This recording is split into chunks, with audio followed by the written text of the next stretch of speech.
Hello and welcome to the Big 8, a new sports series introducing a new sport for television, wheelchair basketball. We're in Sheffield at Ponsforge International Sports Centre, where we've brought together the top 8 wheelchair basketball teams in Britain for the Big 8 tournament. They've come from Edinburgh, Glasgow, Oldham, Sheffield itself, Telford, Milton, Keynes, Aylesbury and London to take part. And they're competing for the Big 8 trophy, which has been crafted here in Sheffield by British Steel Stainless. Our first match is between two great rivals, the Milton Keynes Aces and the LGS Jets. The Jets dominated British wheelchair basketball in the 70s and 80s. They were league champions for 8 consecutive seasons. The Milton Keynes Aces were formed as a breakaway from the Jets in 1984. There's also the strong sense of rivalry that a local derby match provokes. Players to watch out for. The Great Britain team captain Nigel Smith, who leads the Aces. He's the playmaker, the key tactician who combines skillful reading of the game with masterly control of the wheelchair. His opposite number is Chris Rolt, the Jets playmaker, ex-international with a wealth of experience and a real enthusiasm for being in the thick of the action. Terry Clark for the Aces should pile up the points with his finely tuned shooting technique.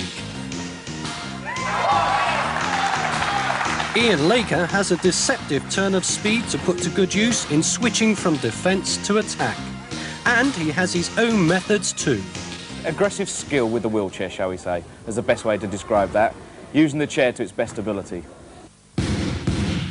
We join the action with 5 minutes of play gone. Your commentators Simon Reed and Phil Craven. And the Aces in red have made a very useful start indeed here.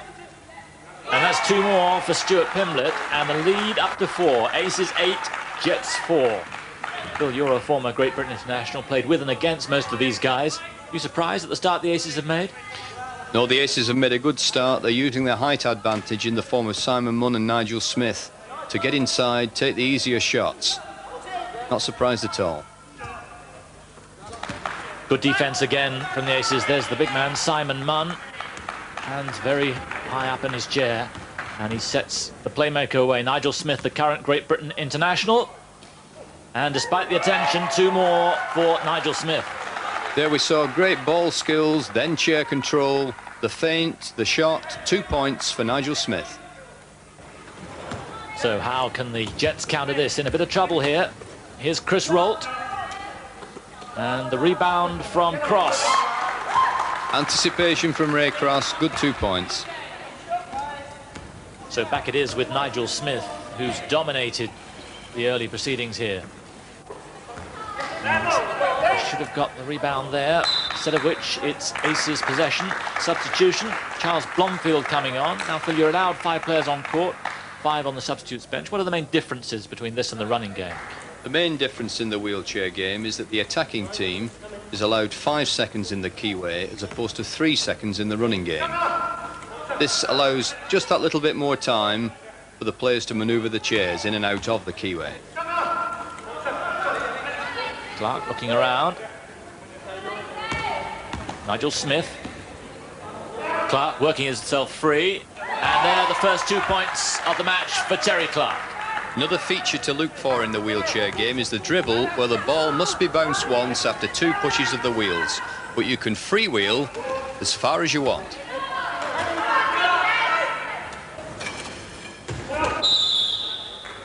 Shot off, but foul committed, so it'll bring Ian Laker to the free throw line. Now the scoring very similar, in fact exactly similar, to the running game. That's right. Here, Ian, if he puts both of these shots away, he'll get a point for each shot that's successful. When they take a shot from the field, it's for 2 points, and if it's outside the big semicircle, then it's 3 points. Ian, who's been on and off with the LGS Jets since 1978. Terrific campaigner. Former Great Britain player himself. But here's the danger man. Not that time from Terry Clark. Maybe he had just a little bit too much time there, Terry. Not quite as spontaneous as his last shot. The tough and competitive Geordie is Terry. Ian Laker. Yes, so it's Laker for the Jets and it's Clark for the Aces. Nigel Smith. A lot of movement. Trying to find the opening, trying to get the big man inside. Here's Smith. Good bit of chair manoeuvrability there. Good block, and 2 more for Terry Clark. He has the hot hand at the moment. Simon Munn there took the defence in, gave the space to Terry, came in behind and put the shot away. Rolt on the break. And that time, 2 for Ray Cross and a foul. That's his second rebound, and he's put each of them away for 2 points. There he was fouled in the act of shooting, and he's going to the line for 1 additional shot. We call this a 3-point play, if he's successful. Ray, the Great Britain captain until last year, 220 Great Britain caps he has. Just returned to the LGS Jets from Capital City Jazz, you'll see later on in this series. And he's up to 5 points, and that looks better for the Jets. Aces 14. Jets 12. And back it comes with Nigel Smith. Plenty of time here as he sets up the offense.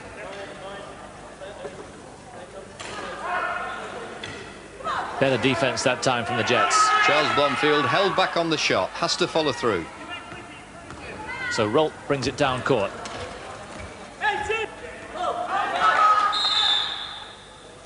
Good attention. And a foul called. Steve Brown, there was a great interception there by Martin McElhatton, and Steve Brown overguarded, causing the foul. And just as in the running game, 5 personal fouls and you're off court. Exactly. It's not what people want to do. So here's Smith. Much better defense now. And the Aces are finding it problematic getting inside. Clark. Smith on the break and overbalances, but very quickly back into his chair. Laker trying to get the fast break working. A one-man offense. But a good follow-up there from Eddie Rochford. First points for Eddie, and he'd be pleased about that. Only been in the game for a year or so. He'd be very pleased about those first 2 points. So, after a pretty horrific start, the Jets have leveled it up, and a problem with a chair here, one of the wheels off. Yes, we've got a tyre off here, and it's far easier to replace the whole wheel than try and put the tyre back on. So here we see we're just loosening off the axle.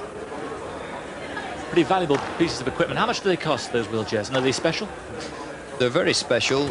They cost between 700 and 1,200, even 1,500 pounds, made of titanium and aluminium.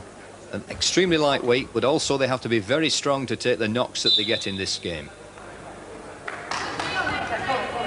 So Ian Laker brings the ball down court.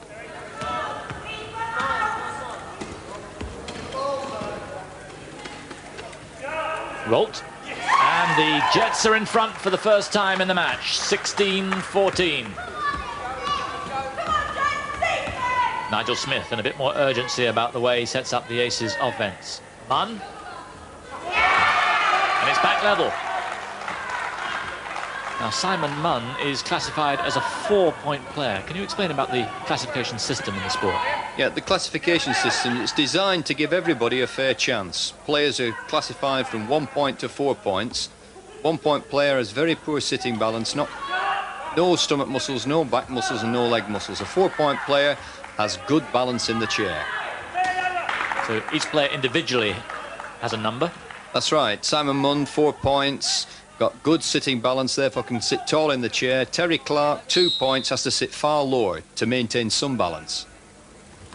So that's individually, and collectively they're not allowed more than 13.5. That's right. Milton Keynes are taking their 4, 3 and 2 point players here in combination, giving them 13 points in total and half a point to spare. And whenever they make a substitution, they've got to have a wary eye on that figure. Very much so. Make a wrong substitution over the points and it's a technical foul. From field, here's Smith. Much better defence now from the Jets. Chris Rolt, that was. Very aggressive. Likes contact, does Chris Rolt. Not illegal contact, but he loves getting into the game. Loves mixing it. Still level pegging. Chris Rolt. Last few seconds of the first half. Ian Laker. Oh, yes. 2 more for Laker, and you can see him punch the air. Means an awful lot to him. Steve Brown made the space. Ian took his chance and put the ball away. So at half-time, it's Jets 18, Aces 16.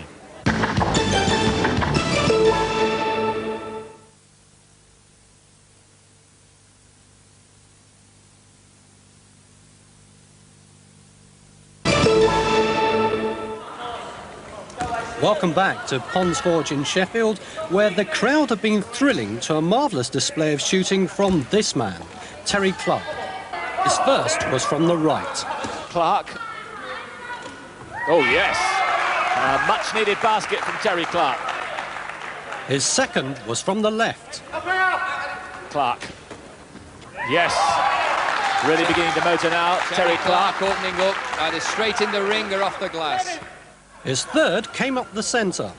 Clark. Fed off to Terry Clark. He's red hot at the moment, Terry Clark. He's up to 10 points. And so did the fourth. Clark again. Unstoppable at the moment, Terry Clark. He's kept the Milton Keynes Aces in the match. Let's rejoin Simon Reed and Phil Craven. And despite Terry Clark's run of form, the Jets, as you see, 1 point in front. And on offence again. Feed inside to Steve Brown. Fails on the shot, but Ray Cross takes his third offensive rebound and he converts it. So the lead 3. And here comes that man, Nigel Smith, again. And fouled in the act of shooting by Eddie Rochford, so that means that Nigel Smith will go to the free throw line to shoot 2 shots. And of course 1 point for everyone he gets. And in the wheelchair game, free throws are a much more difficult proposition than the running game, Phil. Yes, the basket's still 10 feet off the ground, but the player's sitting at 4 or 5 feet when he releases the ball, as opposed to 8 or even 9 feet in the running game. So the trajectory is vital. Must get plenty of height on the shot so it drops straight in the ring. And Nigel Smith battling away there with Ian Laker. And a foul called against Ian Laker. So I find that difficult to believe, and you can see that he did too. Yeah, you can always tell with the look on the player's face whether they're in agreement or not. And Ian couldn't understand that call. So here come the Aces again. Terry Clark. Much better defence again from the Jets after that horrific start. So more problems for Nigel Smith. Look at the manoeuvrability of his chair, trying to find an opening. And the Jets putting pressure on the ball now, stopping the Aces moving the ball around. And Pimblett overbalancing as he went up for what would have been an unlikely shot. And here's a good sign, 2 of the Jets players giving him a helping hand back into his chair. Pretty sportsmanlike, although very, very competitive, Phil. Very competitive, but everybody knows everybody else in the game, and there's a lot of friendship in wheelchair basketball. Chris Rolt.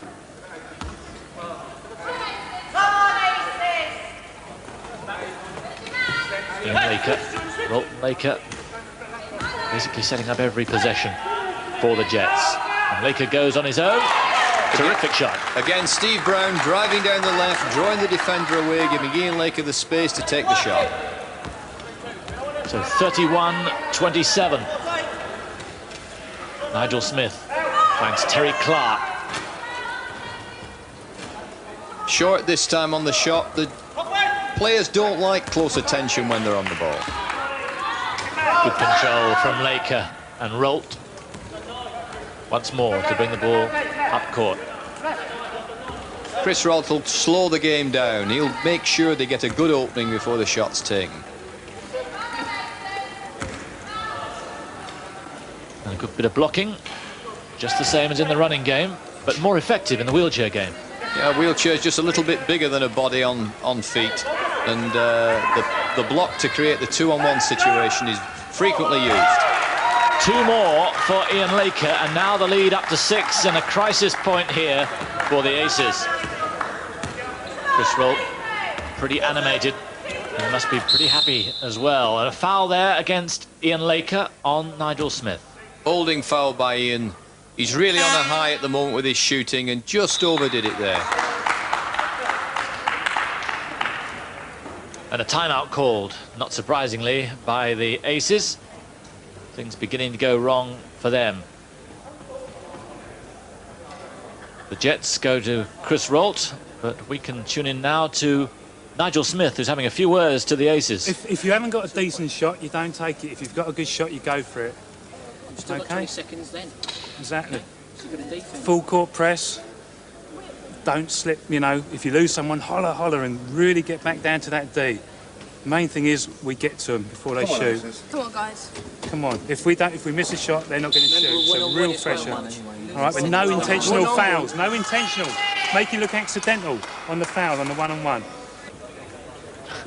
Well, I enjoyed that. No doubt what they're intending to do. Yeah, they're most certainly going to put pressure on the Jets, trying to keep them in their own half and intercept the ball. Let's see if it works. And obviously trying to bluff the referees a little bit as well. Oh, yeah. Pimblett there blocked, but good strength to get back in there. And Terry Clark it was, fouled in the act of shooting. That was a classic wheelchair foul there. The referee did well to see it. Ian Laker just nudging Terry with his foot plate to foot plate, just putting him off the shot. Here's Terry, who learned his basketball on Tyneside, a really tough cookie he is too. 30 Great Britain caps to his credit. Still very much on the international scene. Won't be happy with the shooting action on that first shot. Let's see if he lifts this one into the basket. Beautiful shooting action. Lovely finger roll. Everything upwards and forwards, no sideways movement there. So the lead down to 5. Rolt. And that's a good ball in. That would have buried the Aces there. Martin McElhatton struggling for the ball, gets it away to Nigel Smith. McElhatton again. Here we see the Jets pressing the Aces, even though the Aces said they'd do it to the Jets in the timeout. Terry Clark. Simon Munn gets a second chance. And a third. And not using his physical advantage to strong effect there. We saw Simon Munn's inexperience. He shouldn't have missed 3. He shouldn't have even missed 2 of those shots. He was right under the basket. Clark. And he ups the tempo and reduces the lead now to 3. Jets 33, Aces 30. Still very much game on. Here's Chris Rolt. Determination etched on his face there. Getting a lot of attention and losing the ball. And away comes Smith. Pimblett. And now it's down to 1 point the lead. The Aces are coming back. Here we see the full court press, trying to keep the Jets in their own half. Rolt again. I can get away with that. Has it back. Through it goes to Rochford. Good basket. And the cushion now 3 points. But the game really hotting up. Clark to Smith.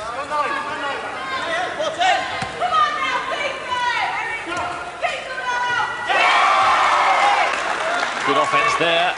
And Pimblett it was who gets the lead back to 1, 35-34. Rolt.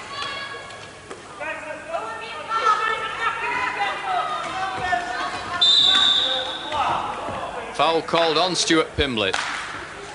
Overguarding and pushing out the Jets player. Eddie Rochford it was. You can see he's taken a nasty whack on his fingers, and I would think that's an occupational hazard in this game. Well, yes, you can get them trapped even when it's no foul, but there was a foul, and I think that's what really hurt. And a foul there on Terry Clark. And you heard Nigel Smith saying no intentional fouls, but that looked pretty intentional to me. Yeah, and Terry's there saying it wasn't a foul. It was one of the most classic fouls I've ever seen. He'll get you for that. But here's Ian Laker, looking really composed, and They need him to be here. So the lead up to 2, and wouldn't they love a 3-point lead with just about 2 minutes left in the match. Jets 37, Aces 34. Just under 2 minutes to go, and the lead up to 5 now, 39-34. And that's just what the Aces needed. Lovely pass inside from Nigel Smith to Martin McElhatton, makes the basket and goes to the line for a 3-point play. Martin McElhatton, Secretary and Public Relations Officer for the Aces, joined in fact from the LGS Jets 7 years ago. Sports coach for the Sports Foundation at Stoke Mandeville. And the lead down to 2. And what a match we have in store now in this last minute and a half. We thought it would be close, and that's how it's turned out to be. Here's Cross. And one more basket could clinch it for the Jets. Not that time from Brown. So a vital possession again for the Aces. Can they level it up here? Into the last minute we go. Nigel Smith. Pimblett. And a foul on Simon Munn by Stephen Brown. That's his second foul in a minute. He's really in the thick of the action. Sideline possession. Plenty of time, but they need this shot to be accurate. And here's the man who could do it for them. Good hustle from Chris Rolt. Rolt and Terry Clark battling as if their lives depended on it. Again, sideline possession to the Aces after this timeout. Around 30 seconds left. And once again, Nigel Smith has got to rally his troops and set up this last offense, which could be crucial. Remember, if we go into the full time with scores level, we have 5 minutes of overtime. Clark. Pimblett. Bit of confusion there, but Pimblett has the shot. Not on. But they've got another chance. Here's Munn. Smith battling to get free. Here's Smith, but nothing on at the moment. Clark, around 20 seconds to go. Pimblett with the shot. Ball again to the Aces. Ian Laker just put the ball out of play there. This must be their last chance coming now, once the ball's inbounded. Pimblett into Smith. It's away. And that surely is their last chance. Brown will just hold on to the ball. And that's it. And that's what it means to Ian Laker, the man who's masterminded this wonderful victory for the LGS Jets. There's the final score, 39-37, and they're through to the semi-final. Can I swear on TV? But I'm very excited. Very bloody excited. It's better than we wanted. You know, really there. Next time on the Big 8, an England-Scotland clash.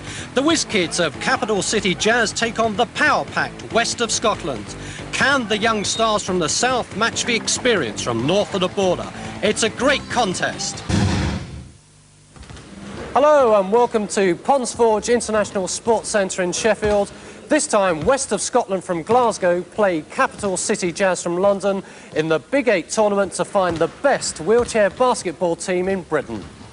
They're geographically the furthest apart of the 8 teams in the tournament, but as far as the players are concerned, they're very close. I think out of all the teams in the tournament, I think that's one of the teams we didn't want to play straight off because they're pretty tough, and I think we're going to find it tough, and it means playing a tough game. They've got the edges on us on height, and they're a very good outside shooting team, but we're going with a small team with emphasis on defence. We're looking for quite a close game, quite a technical game. Both sides know each other quite well, and it's going to be quite a close game, and a bit of nerves, I think, with it. It's a sudden death out of the competition after one game. It's going to be tight.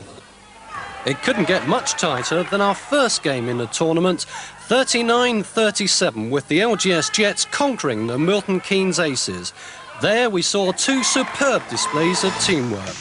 This time there's lots of individual talent on show. Steve Kane for Capital City Jazz has just returned from a spell in the United States, playing for the Kentucky Wheelcats. Has it sharpened his considerable ball handling skills? Mark Tong is one of the most promising young players around, and certainly one of the fastest. The west of Scotland's strength is the experience of men like Dennis Bonner, team coach and one of the toughest men in the game. And Gary Davidson, the West's top scorer. There are few players with greater passion for the game. On with the action. The match commentators are Simon Reed and Phil Craven. And Capital City Jazz, with 4 minutes gone, have made a fine start here. And it looks even better on paper, thanks to that basket there from Steve Kane, the man who played for the Kentucky Wildcats, Great Britain international. And Phil, this has been billed as a physical clash, and certainly turned out that way in this first 4 minutes. Shot on there from Gary Davidson.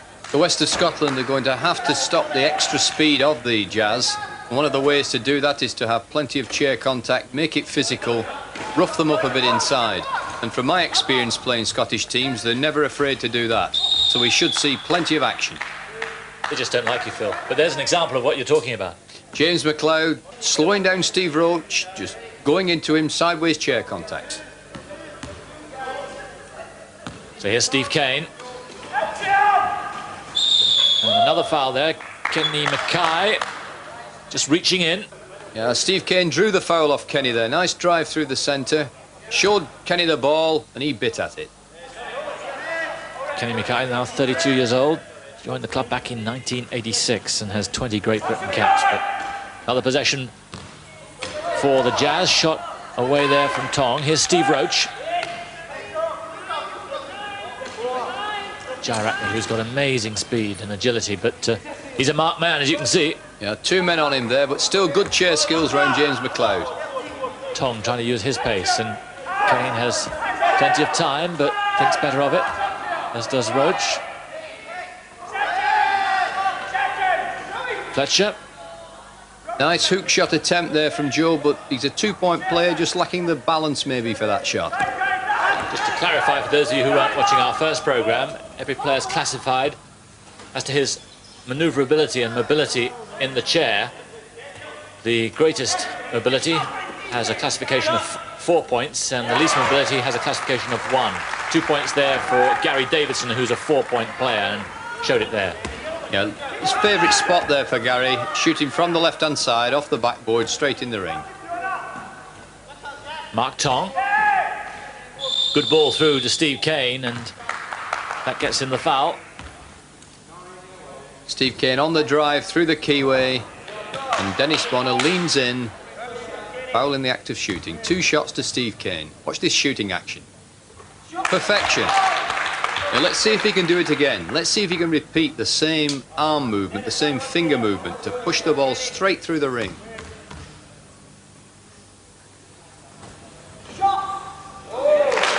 Not quite the same shooting action, but it had the same effect. Another point on the total for the City Jazz.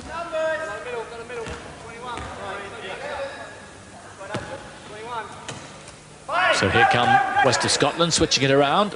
Through it goes to Bonner, and 2 for Bonner. Team coach will be happy with that. A very difficult shot that he converted there. Roach, Gyratney, across to Steve Kane. And shouting there, Gary Davison, that Gyratney had spent 5 seconds or more inside the key area, and the referees are judging that he did so, and so possession changes. Substitution. In comes Bobby Park for Fiona Christie.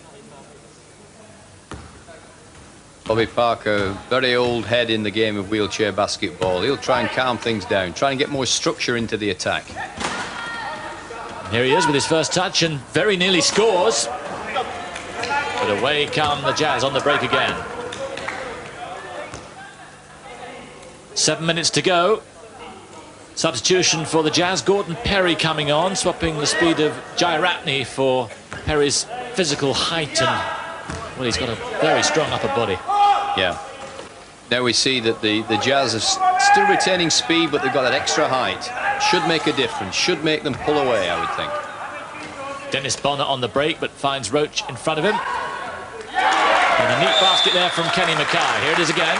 Yeah, Dennis driving through, wonderful swerve, and then just a slight contact, but the ref lets it go, feeds off. Kenny Mackay, 2 points.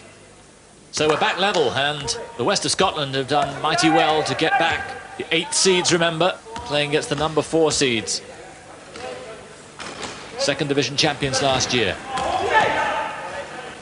Gordon Perry inside, leans away, 4-point player, good balance, puts the ball straight through the hoop. And this is exactly what they brought him on for. Absolutely. Good composure, and Davidson doesn't put him off.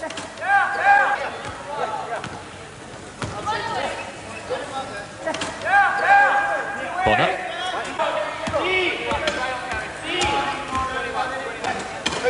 Strong defence, but there's Gary Davidson. Fletcher in front of him. Good basket there from James McLeod. So it's 10 apiece, and a timeout called by Dennis Bonner for the West of Scotland. And plenty for the City Jazz to think about now while they take a timeout. Let's have a look at the amazing chair skills we've seen so far in this match.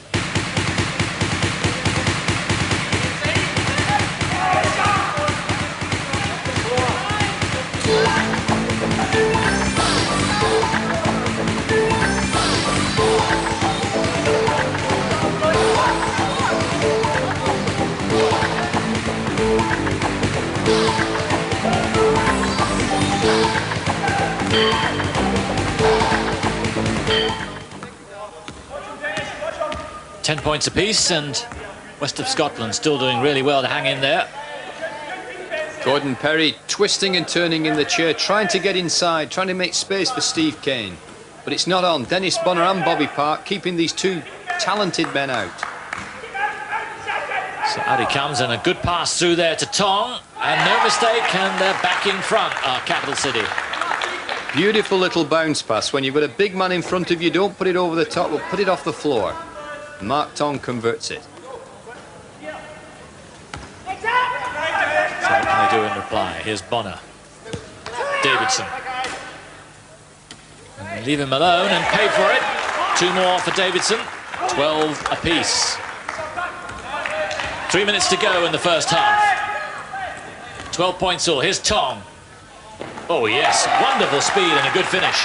Very difficult to shoot at that speed. He must be one of the fastest men in the country, probably along with George Iratney. He gives you a terrific weapon there. Very great weapon. You don't think the fast break's on, and there Mark Tong's away and the ball's in the net before you can blink. Again, good defense from Jazz, and in the end the ball thrown away.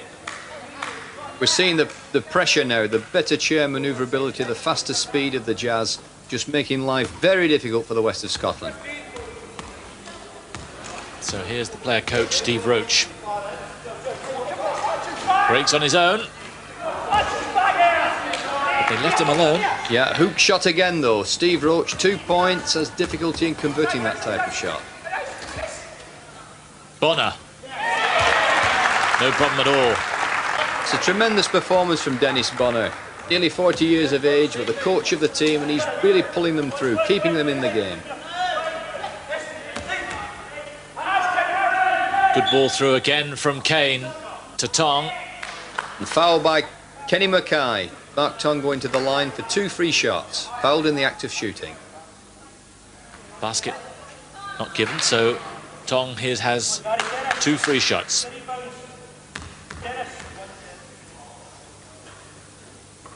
With that action, he must have been watching Steve Kane. Steve Kane's definitely had an influence on this team. 5 times national wheelchair racing champion, so you can tell where he gets his speed. Yeah, he's got great potential as Mark. He's got the speed, and now he's getting the skills. We could well see him in Barcelona for the Paralympics. Only 21 years old and a rich future in front of him. So sideline possession to the West of Scotland. Pressure being put on by the Jazz. Putting a full court press on, stopping the ball coming up the court.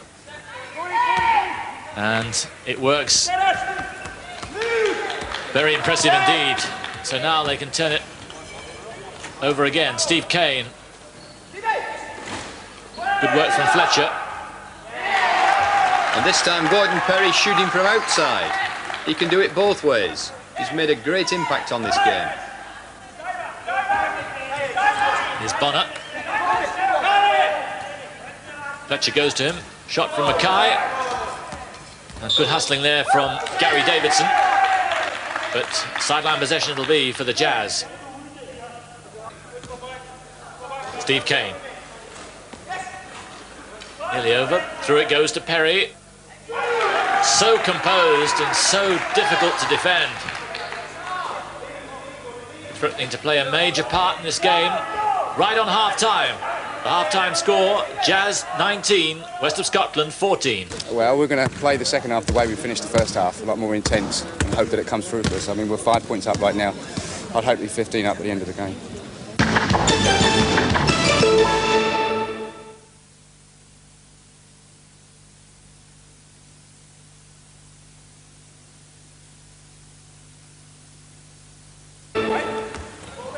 A minute gone in the second half of this quarter-final in the Big 8 tournament at the Ponds Forge in Sheffield. Good basket there from Dennis Bonner. The lead back to 4 again, and West of Scotland Phil still staying in this match. Yeah, they're doing a great job. I didn't think they'd stay with the Jazz through half-time, but they're doing the job. Gordon Perry had another lean away shot there, but he couldn't convert it, probably leaning away too far. Steve Kane. It's Gary Davidson's hand in front of him. Roach. Good ball through to Tong. And Tong will be a little upset with himself there. Might have made more of that. Yeah, he should have just took his time just a little bit more and put the ball away. No need to rush when he's so much taller than James McLeod. Same move again, and this time it pays off on the second effort, but 2 good balls through from Steve Kane. Tremendous ball handler, Steve Kane. And he really has perfected this out in the States. Bonner on the counter. Jim McLeod. Rebound by Peter Moore. I think this is the first touch in the match.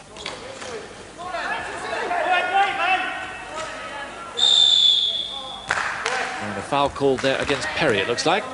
And just pushing his chair into Peter Moore's chair, just making him go backwards. Personal foul, ball on the side. Moore again. Beautiful hook pass there from Peter Moore to his coach, Dennis Bonner. And another, back to Dennis Bonner. One of the better moves, but again, Steve Kane very quickly in, and he gets possession as well. So here's Roach. Roach on. Peter Moore making his presence felt in defence as well. He's keeping Gordon Perry out of the game, but Gordon's inside. And they just can't stop him at the moment, but a wonderful ball in from that man Kane. Here we see a classic move in wheelchair basketball, the pick and roll, where Gordon Perry goes between 2 West of Scotland players. Steve Kane drives round, Gordon Perry takes the ball and puts it away. Good basketball, and now they have to counter quickly. Good ball through from Moore to Dennis Bonner. And that's a useful basket, and they needed that for their momentum. And Gary Davidson pleased with that at the bench. 18-24. 8 minutes to go in the match. It's 26-20, the Jazz lead. They're still putting this full court press on. Will the West of Scotland break through? Bonner again. And now the lead down to 4, 26-22. And for all their dominance in the second half, the West of Scotland now are putting the Jazz under pressure. A fantastic pass from Steve Kane to that man again, Gordon Perry.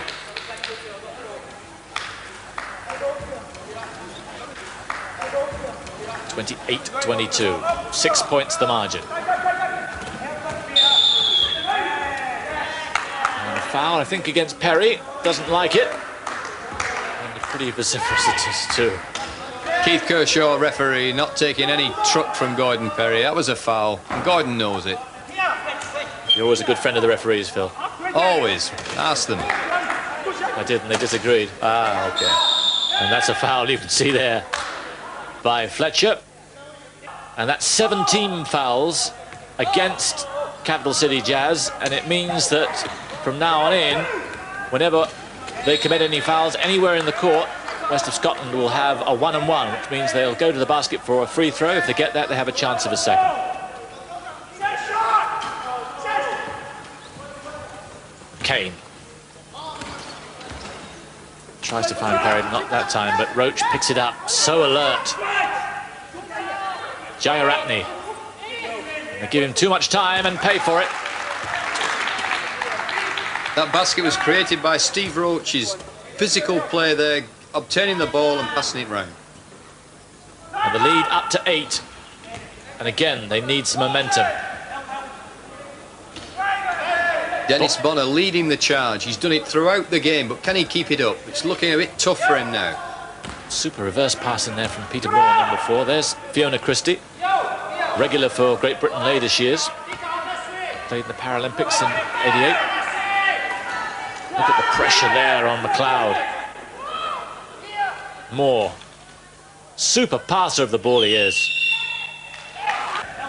5-second call there by Bob English, referee Bob English. Ball to the Jazz on the sideline. Remember, the attacking team not allowed to spend more than 5 seconds in the key area under the basket. That's right, the basket was disallowed. So here's Roach. Good fake. And the fake draws the foul. Yeah. Foul against James McLeod. So sideline possession. Jayaratne through to Perry. Look at his height again. It looks impossible to stop him, and the lead goes up to 10, and the danger signs are there now for the West of Scotland. Foul by Steve Kane. Now that's the 8th team foul for the City Jazz. That'll mean that West of Scotland will go for 1-on-1 to the free throw line. But first, here's Steve Roach's timeout. It's a 1-on-1 situation from now on in, and there's still 3 minutes odd left on the clock. I don't want to take the press off, but we have to be a bit more clever, yeah? I still want to be on them. But don't play the man, just try and stop. Don't play the board, just try and get the man from going where he's going, right? No hustle. Do not lunge, do not bang him with his chair, because it's a 1-on-1 and we don't want that. Just try and prevent him where he's going, get in front of him. You have to think before he does. You have to look at his eyes, look at his arms, see where he's going to be there first. Peter Moore taking the first of his 1-on-1 shots. If he scores it, he gets another. And it's in. Peter Moore, 29 years old, scored 132 baskets in the West of Scotland first team last year, a year in which they got promotion to the First Division. There we saw a violation by Gary Davidson going too soon into the keyway, so it's ball on the side for the Jazz. Jayaratne, here's Kane. Now Joe Jayaratne's got to pick off in the backcourt. It'll give the Jazz a 1-man advantage. Jayaratne, here's Perry. Lovely basket. Here we see Joe Jayaratne picking the West of Scotland defender off. Receives the ball off Steve Kane. Peter Moore comes over and leaves Gordon Perry all on his own for a simple 2 points. A really classy bit of basketball, and it puts the lead up to 11. 2 minutes to go, and the free throws coming thick and fast at the moment. Both teams on 17 fouls, but there you can see Capital City Jazz have a 10-point lead. So it needs almost a miracle now for West of Scotland to get back in this. Here's Bonner. Close attention. Beautiful move there. 3-man move, the ball moving really quickly. Finding the free man. Young Gavin Bruce it was who finished it off.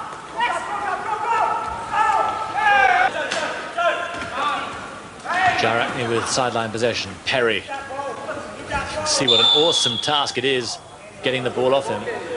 Definite overguarding foul from Kenny Mackay, and that's his 5th foul. He's got to leave the court. 5 fouls and you're off in wheelchair basketball. Of course, he can be substituted, but a player of his calibre leaving the court leaves a mighty gap. Charles Dornan coming into the game. Again, 1-on-1 to the Jazz.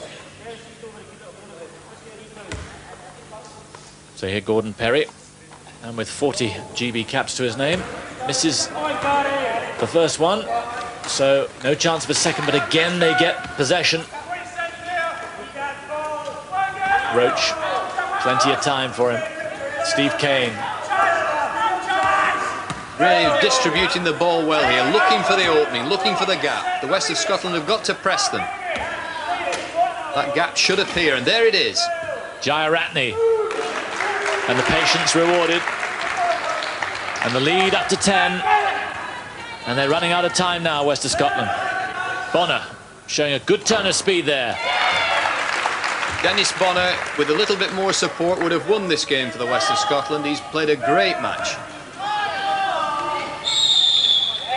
Moving into the last 10 seconds of the match. Steve Roach there, calling to the referee for an intentional foul, which should have given 2 shots and sideline possession. But the referee says, no, it was not intentional, and it's 1-on-1 from the line. Steve Roach, former Great Britain international. One of the founders of the Capital City Jazz. And formerly with the LGS Jets. Roach misses, but a foul there immediately on Perry by Charles Dornan. Again, Gordon Perry going to the line for the 1-on-1. He's been a thorn in their side throughout. And that first of the 2 free throws was in fact the final scoring of the match. Capital City Jazz win it 38-29. Gordon Perry has most certainly won this game for the Jazz. In the first half, the Jazz, with the extra speed, just had the edge on the West of Scotland. But when Gordon came on, he gave the added advantage of height inside. So a very competitive match, but friendly afterwards. But Capital City Jazz are through to the semi-finals. Winners by 38 points to 29. Next time on the Big 8, the mighty Oldham Owls, league champions for 3 years running, take on Telford Celtics. And the team everyone fears, Sheffield Steelers, tackle Team Thistle from Edinburgh. A double bill of thrilling action next time on the Big 8. They're number 1 in Britain, number 3 in Europe, and the team they all fear. The Sheffield Steelers in action on the Big 8. More of them later. First on court, the Oldham Owls, who are league champions for 3 years running to 1990. They're led by a wise old owl, captain and coach Vincent Ross. The Owls are the sting rivals, but first they've got to beat Telford Celtics, one of the newer clubs in wheelchair basketball. In their ranks, a man known all over the world as a leading exponent of the game, Phil Craven, former Great Britain captain and more recently part of our Big 8 commentary team. Phil's on court, so our commentator for this first match is Simon Reed. Well, the Telford Celtics have made a quite amazing start. 5-0 up against the team who've been champions 3 years in a row before the Steelers won this year. Terrific ball inside there by Russ Sims into Phil Craven, and it's 7-0 to the Celtics, and they really have started supremely well. Now, what can the Owls do about this? Here's Malcolm Tarkenter. Vinnie Ross this side. Here he is, Vinnie Ross. But not on again. Rebound from Webster. And Russ Sims, who's been instrumental in this terrific start. Greg Eden, number 10. Here's Sims. Need to watch him like a hawk. Nothing on at the moment. But again, Craven with a baseline run. Super move into Webster. Not that time.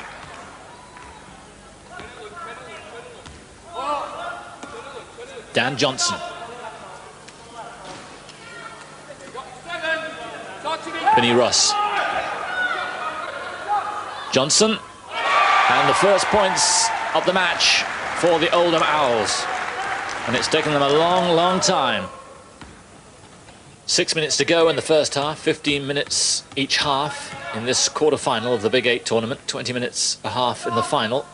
And they're creeping back into it, are the Owls, until that one. 2 more for Russ Sims, and the lead back to 3. 9-6, the Celtics lead. Vinnie Ross. And a foul there against Dan Johnson. That's his first. Remember, 5 fouls and you're off court in wheelchair basketball as in the running game. Russ Sims.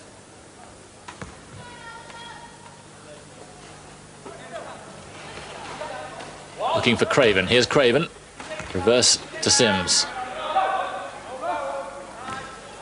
Craven again. It's a 2-man game at the moment. But nothing on inside. Tip away there from Johnson, but Craven still has it. And Johnson does well not to foul him. But 2 more for Phil Craven, and the lead back to 5. And this is a real shot for the number 2 seeds here, the Oldham Owls, who many here thought would have a pretty comfortable win, but it's turned out to be a really tough contest. Johnson. Tarkenter. Johnson again. Again, good defense. But Gary Peel does well, and perhaps should have made more of that. 3 minutes to go. Still 5 points the lead for the Celtics, and they're still the dominant force in this first half. And they're giving the Oldham Owls the fright of their lives.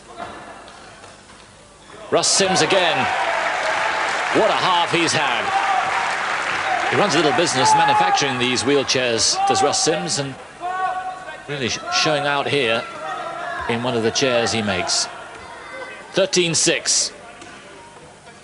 Here's Mark Fowler, who's been brought on for his outside threat. Not such a threat that time. Plenty of support for the Owls as we count down towards the end of the first half. And they're going to need it. Johnson at last. 13-8, and that's the half-time score. And that's what it means to the Celtics. A 5-point cushion, and the Owls will be very worried. Let's see what Russ Sims has to say. Found this in the past. If they get off to a poor start, they don't like it. They expect to be up top dogs. You put them down a bit, they don't know where to go. They all start looking at one another to do it.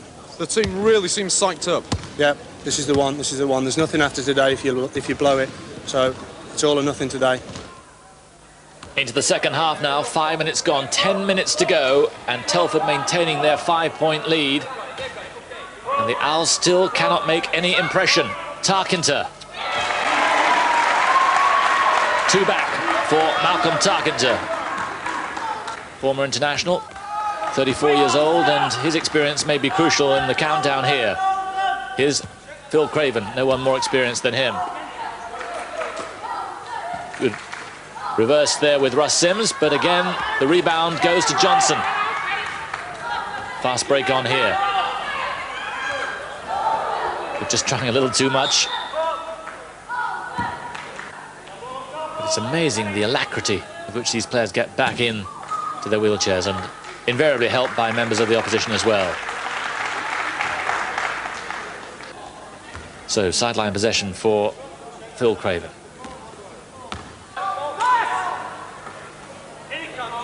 Sims calling the shots.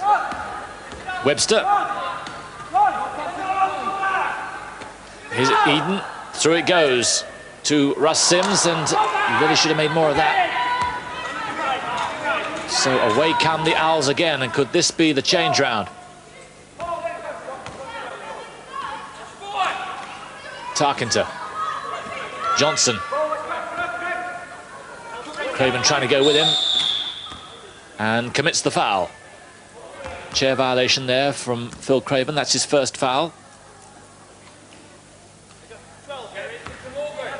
But more and more pressure now beginning to be exerted on the Celtics. He just didn't want to go in, that one from Tarkenter.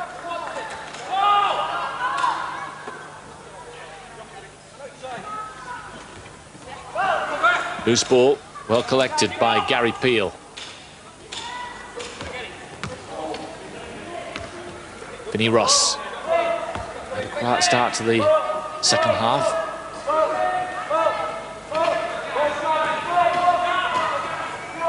Oh yes. Tarkenter with another long shot. He's up to 7, and the lead now down to 1. So the pressure we thought would be exerted right at the start by the Oldham Owls now beginning to be turned on. And how much have the Celtics got left? Because the pace now becoming pretty frenetic. Another interception, this time by Vinnie Ross. And the pressure beginning to tell now. The Owls in front for the first time in the match, 21-20. And those are Ross's first 2 points. And immediately the press on.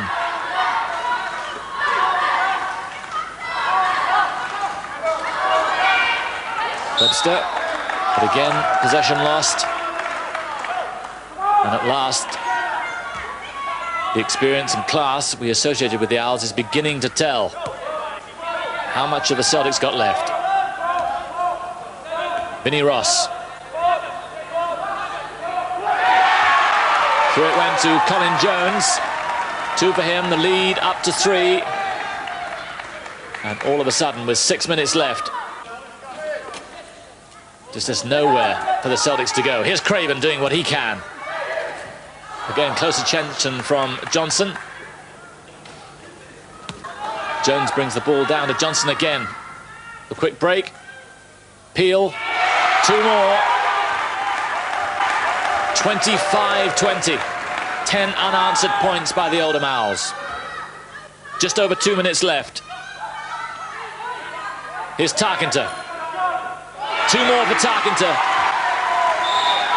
On a hot streak at the moment, as are all the Owls. 12 points in a row for them, 27-20. And Telford have put up a game fight here. But in the end, it looks like the number 2 seeds are going to take their place. Phil Craven had such a good first half, as did Sims. Still time if they've got it in them. Here's Paul Jackson. Sims goes for a 3-pointer. Not that time. Scott Webster, it just won't go in for them now, whereas it was all the time in the first few minutes. Craven battling his way through.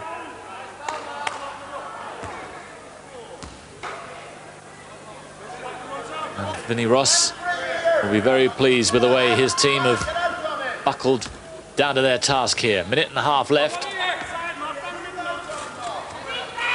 Good move into Sims, but immediately the way is blocked. Craven. Some good hustling defense here from the Owls. Craven again. Goes for the hook. Gary Peel. And they're moving with a lot more confidence now. Everything going their way. There's a lot more time on the ball. No mistakes. And a foul there against Russ Sims.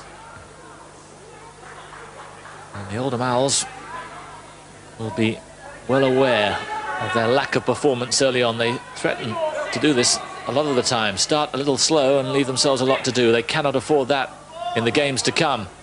In the semi-final and the final if they make it. Ross, good ball through to Peel. Yes. And that was the end of the scoring.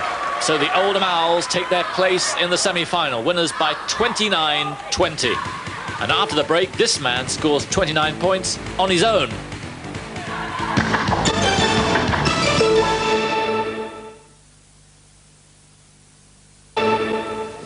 Welcome back to the Big 8. The wheelchairs being checked by the referees under the watchful eye of the Sheffield Steelers mascot, Moose. For Team Thistle, the match isn't necessarily a foregone conclusion. There's no use of going into a game thinking you're going to be defeated. You've got to go in with a positive attitude. You know, we realise they're the best team in Britain at this time. So, but therefore, any sport, you don't go in with the attitude you're going to get beat. We'll go out there to try to win. They've acquired 1 or 2 good players, actually. I think they've got a good chance of giving us a good game, and maybe even an upset, but we hope to quell that. Certainly, though, the Steelers are a formidable side to face. Every one of their starting players is in the Great Britain team. But in particular, look out for Colin Price, 26 years old and undoubtedly one of the best ball handlers in the game. And Callum Gordon, the tall Scot with the distinctive looks who is deadly under the basket. Team Thistle's main threat is the experience of men like Big John Smith and Dennis Spriggs. They've been around long enough not to be fazed by the Steelers' reputation.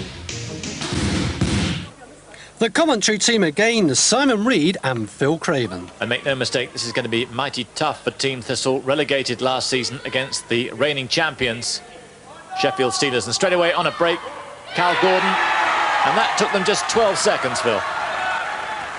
This has been happening all season, both at home and in Europe. McCluskey, number 14, as opposed to Gary, number 10, and McGinty, number 5. Already the Steelers pushing out in defence, putting pressure on the ball. Steve McGarry got in there, hook shot, he just fails to convert it. And a quick ball through from Gordon to Colin Price, and he won't be too happy with that. Doesn't miss too many as simple as those. Now he's made that shot his own, that spin shot from leaning forward. But every one of them, an international, any one of them, a class player. And again, good interception there from Cheney, and through it went to David Bramley. Here we see Mark Cheney, a one-point player with limited balance but brilliant control with his left hand. Beautifully paced ball to Dave Bramley. Big man he is too, 8 Great Britain caps.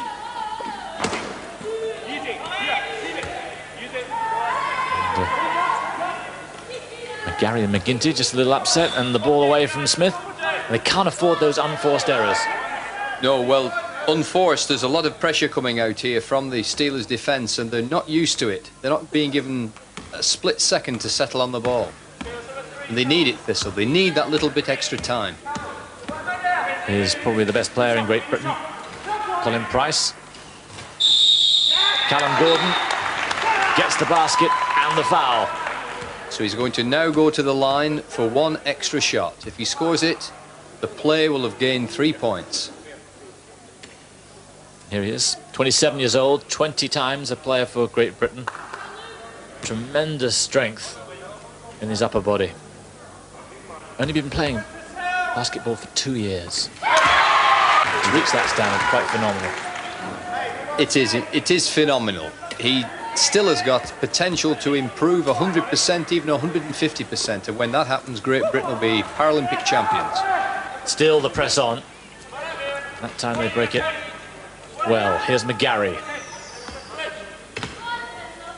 McGinty. Again, Gordon giving him close attention. But look at the way he switches his chair.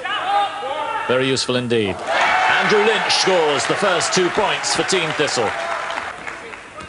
They're in the game. Let's see if they can capitalise on it and keep close to the Steelers. Talking of chair manoeuvrability, look at that from Colin Price. Just loses the ball, but wonderful way. He switched with his chair. Smith goes out to meet him, but 2 there for Colin Price. He can drive through the middle, or he can stay outside and put the ball straight in or off the backboard. He can do everything, can Colin Price. Ball through to Lynch. Rebound from Price, so he's doing it at both ends of the court. Here's Mark Cheney. Going to launch one here. Beautiful pass. Somehow finds Gordon with 3 players around him, and he was still able to catch it cleanly. Watch this. Mark Cheney going to launch the ball here. Watch the finger movement. Into Callum Gordon's hands, and with his sitting balance as a 4-point player, he picks it down and puts the ball in the basket. But the referee rules that the foul took place before the shot. So it's sideline ball to the Steelers. And no basket counting there, so Mark Cheney again. Same tactic. Callum Gordon, he finds him. Unstoppable. Unstoppable at this point. Callum Gordon, they've got to do something about him. It's going to be tough, but here's a man who's trying to, the Thistle coach, Ken Sanford. Now, it's your job to box Callum off. Okay, he's not to get moving, right? You're pivoting the wrong way. Keep pivoting inside because they're lobbing the ball over the top, right? Now, don't panic on the press. Use 30 seconds. There's no need to panic, right? Split off, ball to the side, 1-on-1. Okay? Now, come on, let's go. Come on. Wake up. 1, 2, 3. Let's go! Plenty of team spirit there, Phil, but how do you defend against the likes of Gordon and Price? You get down on your knees and pray. The Steelers, they've got the height, they've got the speed, they've got the ball skills. But Thistle are really trying hard, and it's great to see. Price into Gordon again.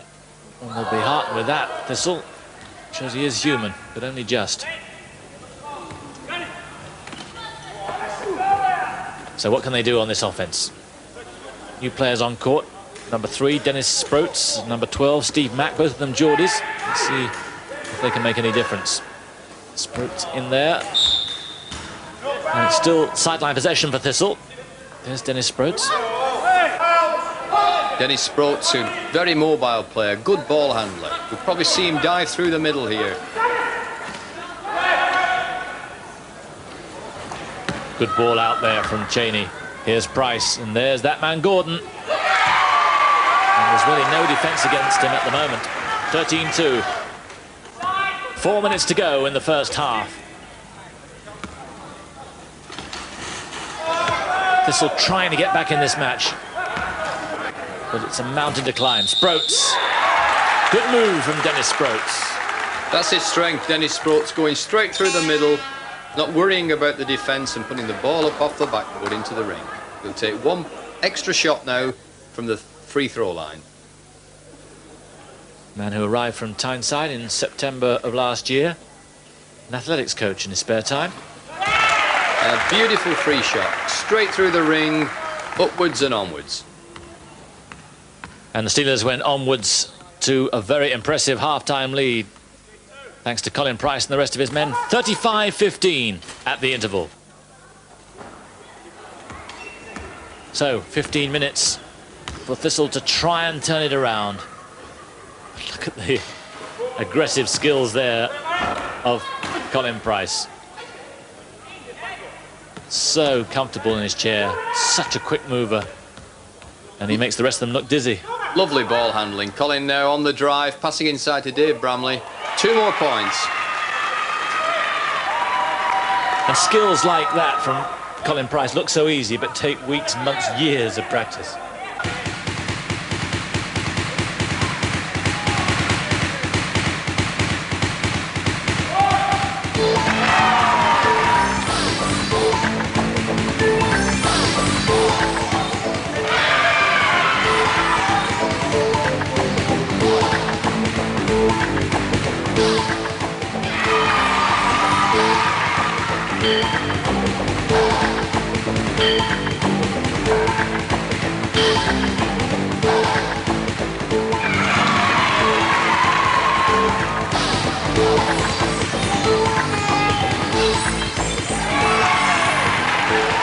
Colin Price in quite outrageous form, but Team Thistle haven't been overawed. They've played some decent basketball, Phil.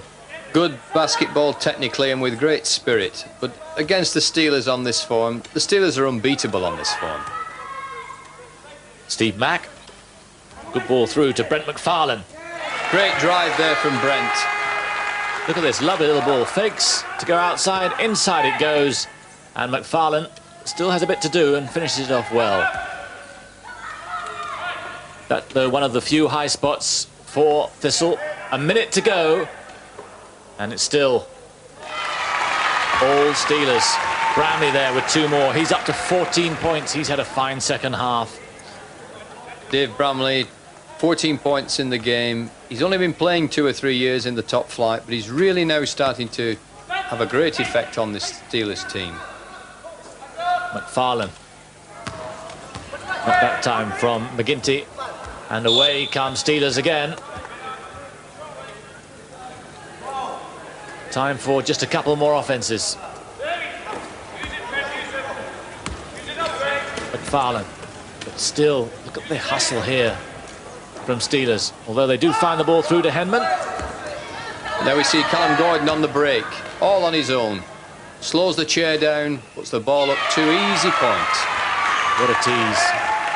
They weren't going to foul him. He's up to 29 points now, Callum Gordon. Top scorer in the competition so far. Steve Mack through to McGinty.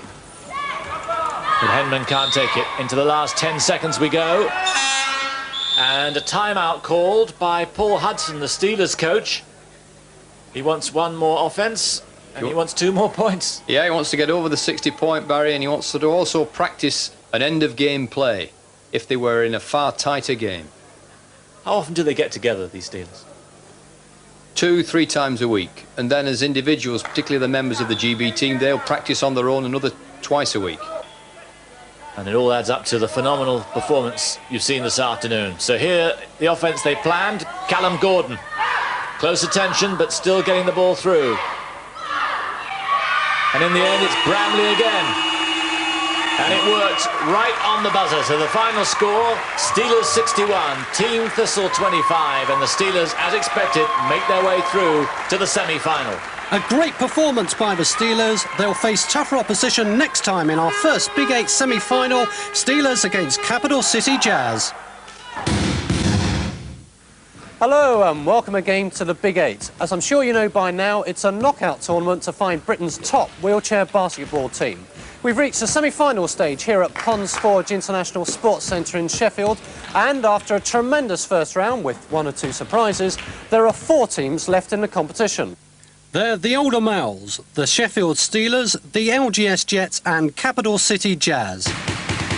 The Jazz faced a tough physical battle with West of Scotland in the first round. The final score, 38-29. In this first semi-final, they'll face the Sheffield Steelers, the #1 team in Britain and fresh from a match in which they steamrollered Team Thistle 61 points to 25. This is what it's all about, the Big 8 trophy. It's been made by British Steel Stainless, especially for this competition. The question is, will it stay here in Sheffield? The Steelers are favourites to win the tournament, but CC Jazz, said to be the fastest team in Britain, are ready to give them a run for their money. I mean, we can't match up to them. With height, they've got much too much of an advantage. We've got one big guy, and in fact, we're going to use him today. So we've got to rely on our speed, so that's what we're going to do. We're going to pressurise them. We're going to hustle them in defence and hustle them on the other end too, and we're just going to hope that our speed can win the day. Well, the tactics are going to be that we're going to try and surprise them, to be honest, because even though they're the fastest team in the league, we're going to actually press them from the start. So we're going to put a lot of pressure on them from the beginning, which we did against Thistle in the first round.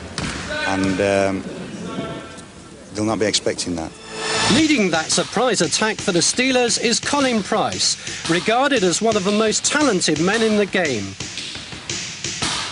He's matched for CC Jazz by Steve Kane, who's a master of ball and wheelchair control. Under the baskets, the Steelers' main threat is Callum Gordon, whose tally was 29 in their first round match. For CC Jazz, it's Gordon Perry, another tall Scot who scored 19 points last time out. Let's get into the action with our commentators Simon Reed and Phil Craven. The Steelers in white, remember, scored in the first 12 seconds of their opening round match against Team Thistle. Here's Colin Price through to Bramley, and it very nearly happened again. That was a chance, the same chance to score in 12 seconds, but Dave Bramley, the fingers just weren't together. Get the foul, and Perry it was. And here's Price. Bramley forming a good block there, but still no room through.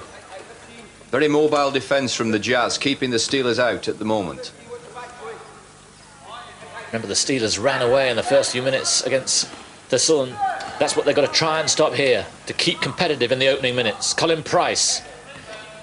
Not that time. Chancing his arm there, Colin. He should have seen Callum Gordon inside and put the ball inside to Callum. Men to watch out for on the Steelers team. Number 7, Mark Cheney.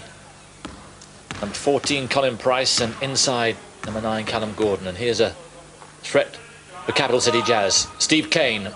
Gordon's with him. Jaya Rapney. And good hands from Dave Bramley. Here's Callum Gordon. Callum Gordon bringing the ball down the court. This is not normally his role. Normally it's Colin Price, but he'll feed off to Colin in a moment, I would think. Then take up his normal position. And Price draws a foul there on Steve Roach, the player coach. The Jazz have a very physical defence at the moment. They know they must keep the big men from the Steelers out of the keyway. Make them shoot from outside. Sideline possession. Here's Mark Cheney. Good shot from Cheney. And there we see they force them outside, but the Steelers can shoot from outside as well. Mark Cheney putting a beautiful shot away. And Cheney is classified a one-point player, which means he has the least mobility. And very little sitting balance. But Mark Cheney has wonderful ball skills to accompany this lack of balance. And there we saw an example of it. Again, we see a forward here bringing the ball down for the Steelers. Not normal, but it just shows that they're a multi-talented team. Price into Bramley. And there, 2 more. And he has the height and strength to make it count. So 4-0 Steelers. Jairatne. And the first basket for Capital City Jazz.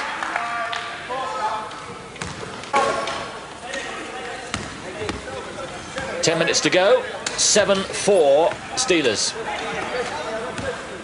We're playing 15 minutes a half in the semi-final. The 20 minutes a half in the final. Bramley. 2 more. Great pass inside from Colin Price to Dave Bramley. That's the sort of pass he needs. That's the surface he needs. So it moves up to 9-4. Here's Jairatne. Look at that phenomenal speed from Jairatne. Bramley trying to go with him. And shot off. And there's Ken James, who's playing a more important part in this match. But it's Capital City Jazz forming this press constantly on the Steelers to try and press them back. Steelers doing the same the other end.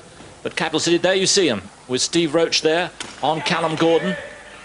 Roach on Gordon in the corner. Then we've got Michael King on Ken James and Gordon Perry near the centre line on Dave Bramley. So the press on all the time and very difficult for Steelers to fight their way out of the corner. But the long ball does it. And good ball it is too to Mark Cheney. And a good little fake there against Steve Kane. Now what's he got free? Ken James is free. Marvellous chair skills from Mark Cheney again. A one-pointer, some people would say shouldn't be able to do that, but Mark Cheney can. Jairatne. And man free here. Kane out to Roach. Should have made more of that. He most certainly should. That was a bad miss by Steve Roach. They need every point they can get at the moment. Great shot there of Colin Price battling to get free and succeeding. Here's Cheney again. Not that time, but look at the height that Gordon has. And a chance to get the rebound.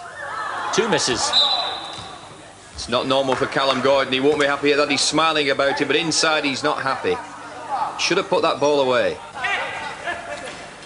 Price. Cheney again. Just won't go for them at the moment. And it's Kane on the break. Again the press on, but Roach is free. But a foul there called against Steve Kane. An attacking foul, and it's his 3rd foul. It's putting the City Jazz in danger there. Steve Kane, if he commits 5 fouls, he's off the court. So now he's going to have to hang off. He's not going to be able to play the same aggressive defence that he's been playing earlier on. And Callum Gordon will be relieved of that. He's not had a great start to this match. Remember, he was absolutely dominant against Thistle with 29 points. Cheney waiting for his moment. And there it is through to Gordon. And that's much better. That's exactly the situation where Steve Kane just gave Callum Gordon that little bit more space, and Callum Gordon took great advantage of it. Here's Mark Tong, who's just come on, and look at the speed he's got there with Bramley with him. He's got to convert baskets like that, though. It's vital at this stage of the game. City Jazz have got to stay in there. Cheney. Nothing on initially. Has a look, has the patience, and again they've left Gordon free. Great combination, again, the 2 of them, Cheney and Gordon. We saw it in the quarterfinals, and there we see it again. And look at the press on here. 2 on Kane. And a slap move there from Tong.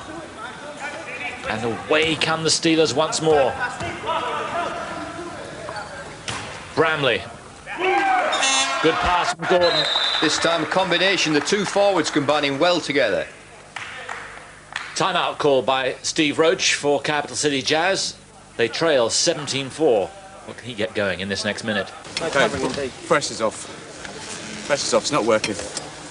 You take Callum in the defence. I don't have a high line, I was just going to just... You take Callum, you take Bramley. Try and do what we normally do. You inbound the ball, you come in at speed, and you hand the ball off to each other, all right?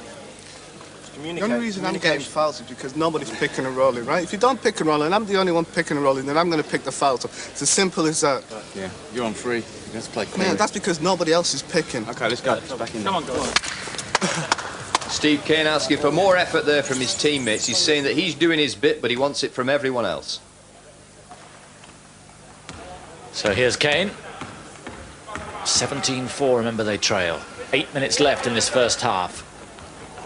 Just a little flick off the knee there by Colin Price off Steve Kane's knee. He really is sharp at the moment, Colin Price. Kane. Here's Roach with a bit of space. And that was more composed. More composed from Steve Roach, and good play from Steve Kane. He made the opening, made the space. Straight away, it's Price with space, and you can't afford that. And Bramley finishing it off. Beautiful chest pass from Colin Price. That needs to go into the coaching book. Again, the press works. Devastating stuff, this from the Steelers. Mark Cheney looking for someone to get free. Price, his way blocked initially by Steve Kane, but he gets through to James. He's playing well in this semi-final. Ball through from Price. Again, we see good vision from Colin Price here. Very important for a playmaker. He's got to use his eyes as well as his hands. A minute to go in this first half. Tong, good for him. And Steve Roach, the coach, has put himself on the touchline now so he can plan the strategy for the game. Well, we changed the team lineup completely, so I'm hoping that's going to put them out of their stride a little bit and pick our defence up. Now, all season long we've been playing with this kind of lineup. We've changed it recently, so we're going back to see what we can do with this lineup. Gordon's back in, so we've got a bit more height. And we've got a lot of speed on there. Was there a lack of confidence going into this game? No, absolutely not. We were pretty confident when we came into the game. But Steelers are a tough team, a real tough team. And they started out better than we did. But the game ain't over. You know, as they say in America, to the fat lady sings. There's a long way to go. It's still the first half. And we've come back from West positions to this. Well, good to see Steve optimistic despite the onslaught. Colin Price to Gordon. Good defence there from Perry despite the tumble. But Price is free again with a bit of space. And the shot in before the half-time buzzer, so it will count. And a good counter for the Steelers at the end there. So at half-time, it's Steelers 35, Jazz 14. You'll be back with us in just a moment.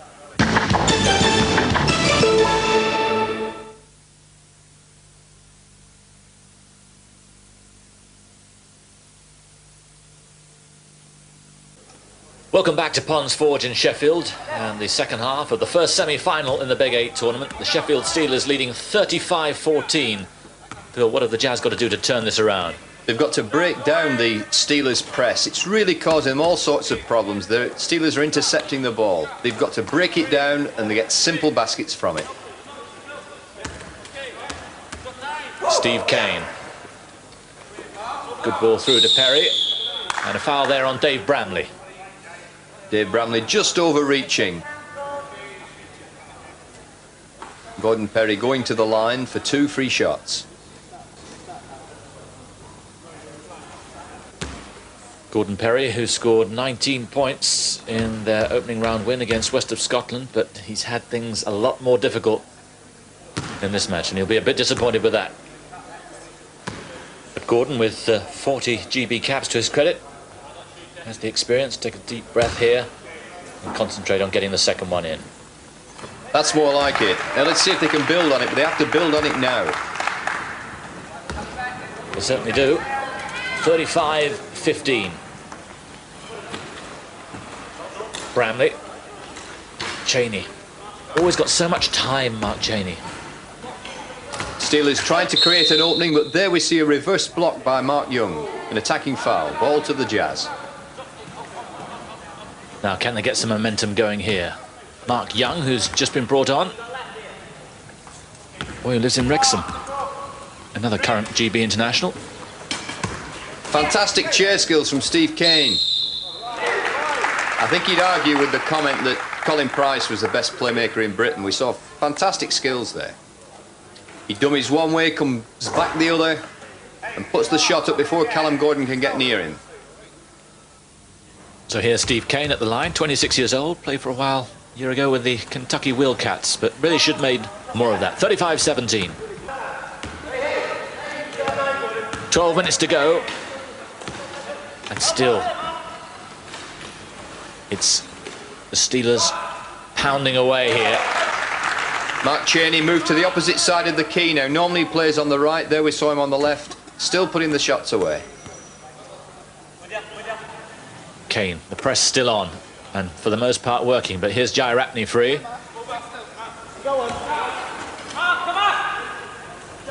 What's inside? Doesn't need it. Good shot selection from Joe. He had the option to put the ball inside to Gordon Perry, but took the shot from outside. Again, the speed of Price setting up the offense, and look at the little finger roll there. Oh, beautiful skills. Knows the drive's there, knows where he is, just lets the ball flow off his fingers. It takes years and years of practice, a little move like that. And special ability as well. Kane.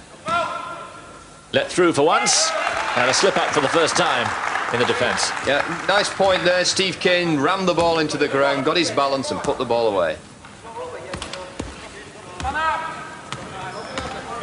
Colin Price brings Jai-Rapney to him. See the block there. There's a lot of very useful blocking. Mark Young it was who had the block there. Cheney. Good ball inside to Bramley. But the rebound Perry, and away come Jazz. Steve Kane. Again, look at the hustling defence. But there's Michael Bishop, and a good basket there from Michael Bishop, the 30-year-old from Kent. Mike Bishop, the Jazz's one-point player, can show that there's not just Mark Cheney who can put the ball away when you're a one.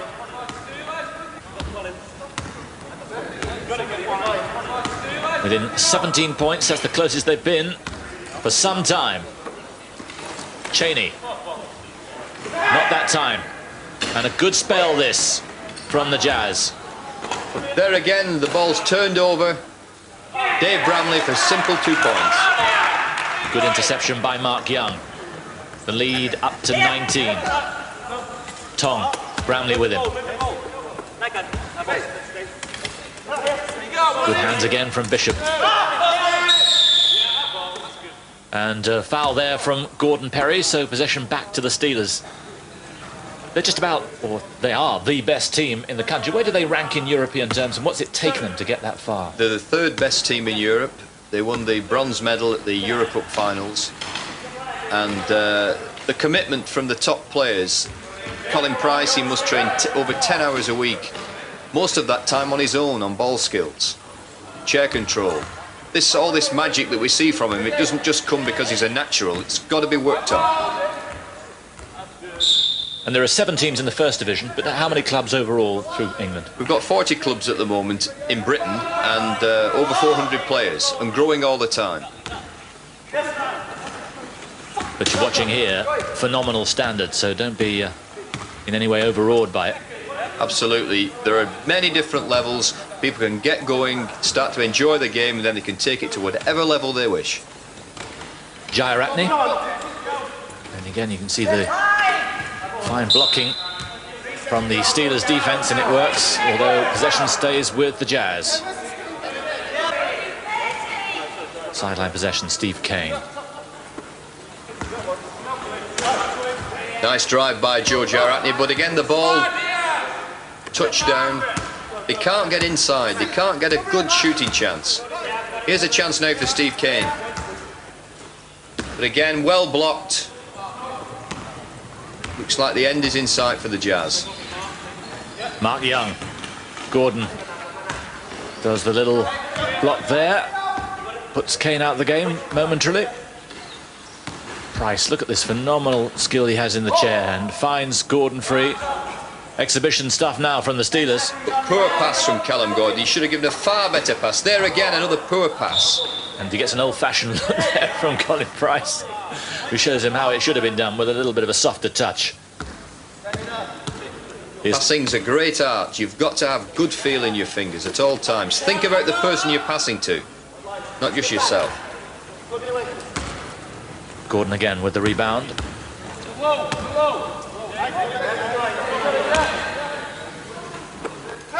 Colin Price, Jai-Rapney with him.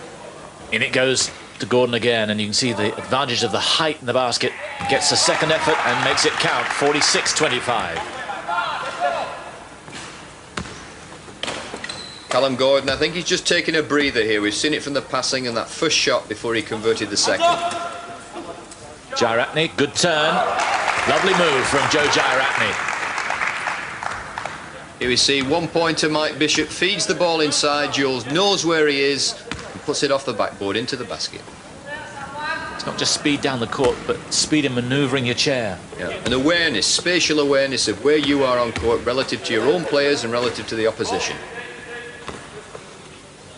Young through to the so composed Mark Cheney, and again a second chance for Callum Gordon, but Gordon Perry knocks it away and is adjudged to have fouled. Not too happy with that.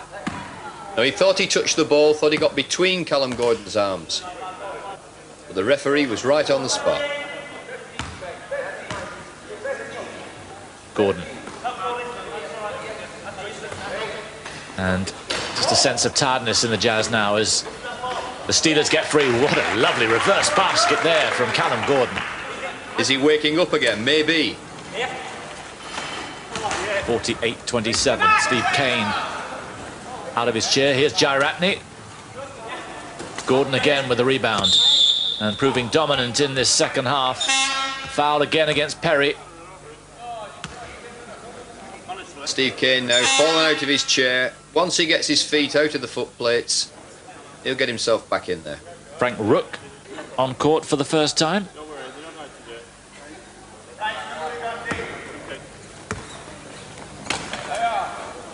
Jazz have gone back to a two-man press. 2 men pushing up, 3 men back on defence. Charged there by Steve Kane. Not quite in control of his chair, but obviously very keen now to try and pull something back out of this game. Bit of frustration, I think. Yeah, frustration, definitely, yeah. Again, it's through to Gordon. And again, he makes them pay. He's making me eat my words there from what I said a couple of minutes ago. Still heads up, though, from the Jazz. Into the last minute. And the Steelers still comfortably in front. 58-31, they lead. It's been a game performance from the Jazz. Into Mark Tong. Still trying everything they know. But it's not good enough against this class act. No, they're definitely class act. They've got the height, speed, ball control, chair manoeuvrability. They seem to have it all. Still working hard. And all credit to them for that. Through it goes to Tong. Everything looks a little rushed now. Tiredness, frustration has crept in. Colin Price calling 10 seconds to go, but interception by Joe. Last effort from Mark Tong, and there's the final buzzer. And the reigning British champions showing their class again. 58-33, they beat the Jazz, and they're through to the final. In our second semi-final, the Steelers' main rivals, Oldham Owls, face LGS Jets, the team who upset form in the first round. It's not to be missed. The Sheffield Steelers are through to the final of the Big 8, Britain's first televised wheelchair basketball tournament. Who will join them in the final? The LGS Jets or the Oldham Owls? We'll find out today. This match will be a shootout between some of the hottest pot shots in the game. Ian Laker for the Jets is a long-range specialist who scored 18 points in the first round against the Milton Keynes Aces. There's Ray Cross, the veteran international who's been hungry for rebounds in the key.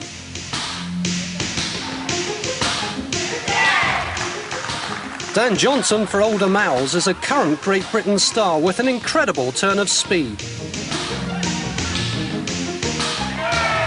And Gary Peel has the height in the chair. He wrought havoc with Telford Celtics in the first round. Your commentators for the action, Simon Reed and Phil Craven. So here we go then, the Oldham Owls in white, the LGS Jets in black. And Phil, your team, the Telford Celtics, got beaten in the opening round by the Owls, but you started really well. How are you able to do that? We kept very close control defensively on Gary Peel, number 4. He's a Great Britain international and he's a deadly forward inside the keyway. Up there from Chris Rolt. And here come the Owls, the number 2 team in the country, champions 3 years running. before the Steelers won this year. We see Gary Peel picking and rolling with Vinnie Ross. And there he takes the ball, takes it again, and puts it away. And that's what they have to stop inside, his height. They've got to stop Gary Peel, because if Gary Peel gets inside, he'll score, but also he'll give more width to the attack, and he'll open things up for the other Oldham players. Here's Ian Laker, who was such a threat in that opening round, scoring 18 points against the Milton Keynes Aces. Early on in the game there, Ian Laker, his fingers just not quite together, hitting the back of the ring and the ball coming out. The subs, remember, you're allowed 5 on court, 5 substitutes, unlimited substitution in this game, as in the running game. There's Gary Peel with Cross and Laker forcing the block. Johnson. There he is again. Just inside the keyway, and Gary Peel, he's deadly from that position. He must keep control of Gary Peel. Easier said than done, I fancy. Yeah. Here's Rolt. Tarkington with him. Nothing much on here. Laker's free. Lovely chair movement there. But the touch not quite there as it was in the opening round match. They're fouled in the act of shooting by Colin Jones. Ian Laker will go to the line for 2 shots. Ian Laker, the manager of the Jets, former Great Britain player himself, has been with them on and off since 1976. Now, this could be his chance to find his shooting action. He's had 3-4 bad shots up to now. Let's see if he pushes the ball up and into the basket. Much better shot there from Ian. So, they're off the mark, but the Owls lead 4-1. Here's the big man, Vinnie Ross. Tarkington, who has a strong outside shot. Gary Peel, he's inside again.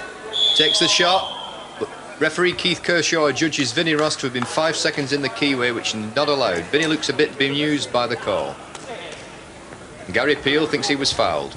And that's one of the differences between the wheelchair game and the running game. 5 seconds inside the key rather than 3 in the running game. Just gives that bit more time for chair manoeuvring. Chris Rolt. Looked a bit hopeful there. Terrific rebound from Gary Peel. Again, the tall man, Great Britain international in the recent European Championships. He was the top offensive rebounder. Lovely back pass there from Tarkington. Here's Vinnie Ross. Very involved in the move. Super move. And that's why the Owls are such a strong team. 6-1.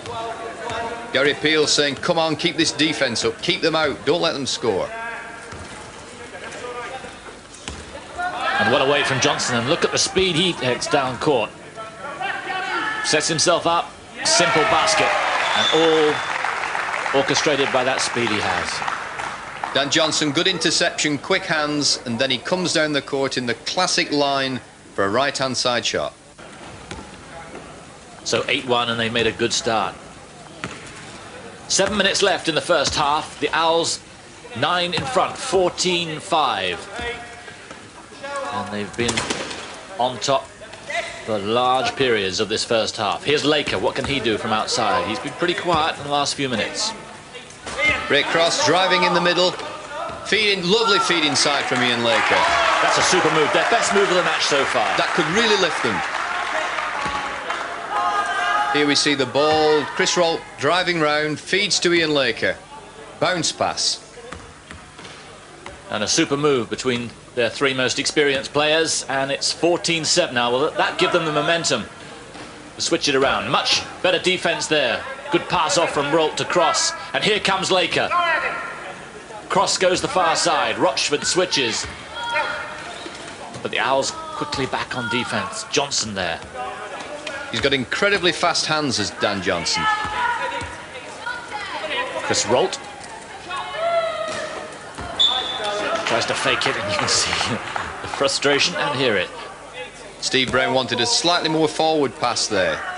Gary Peel was able to tip the ball into touch. Laker. Oh yes, beginning to find his touch now. That's more like the quarter-final form that Ian Laker showed.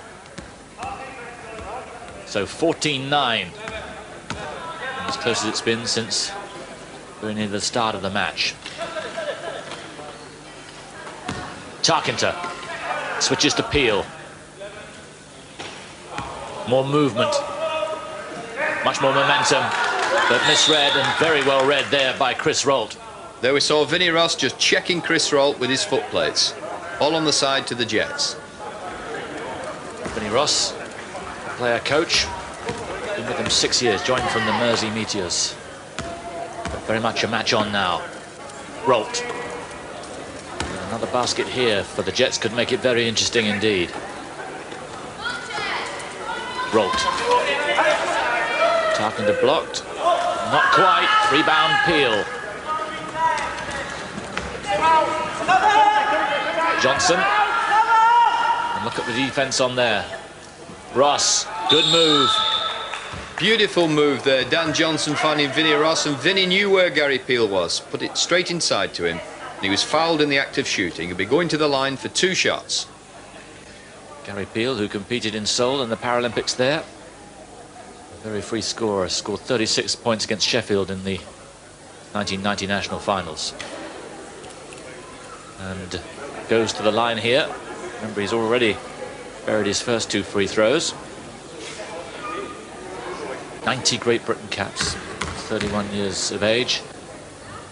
And looks very fit indeed. Like all these players, terrific upper body strength he's got. Yeah, Gary Peel really is in the peak of fitness, and his free shooting, his action is tremendous. It's come on in the last year. So he has the hot hand. 16-9. Lead back to 7. Here's Rolt. They've still got to be patient, the Jets. They've still got to play the ball around, look for the good opening. Don't take the chance shot. Again, a little nudge foul from Vinnie Ross on Chris Rolt, repeating the action that we saw a couple of minutes ago. So sideline possession again. There's Ken James of the Steelers just weighing up the opposition for the final. Steelers already through. Here's Rolt. Laker. Nice pick and roll there, creating this space. Mehdi Rochford puts the ball away. Here we see Ian Laker. He could have passed to Steve Brown, but he saw Eddie Rochford free and put the ball over to him. So the lead back to 5. Here's Ross. They can't really get away, the Owls, here. Every time they threaten to, Jets peg them back. Ross again. That time Gary Peel had set a pick and roll, but he didn't roll inside, and Vince Ross shot from behind, from outside. 17-11. Rolt. Let's Laker find position. There's Laker. Peel trying to go with him. Brown under the basket. He should have put that away. Very important basket. Would have brought it back to 4 points difference. Johnson.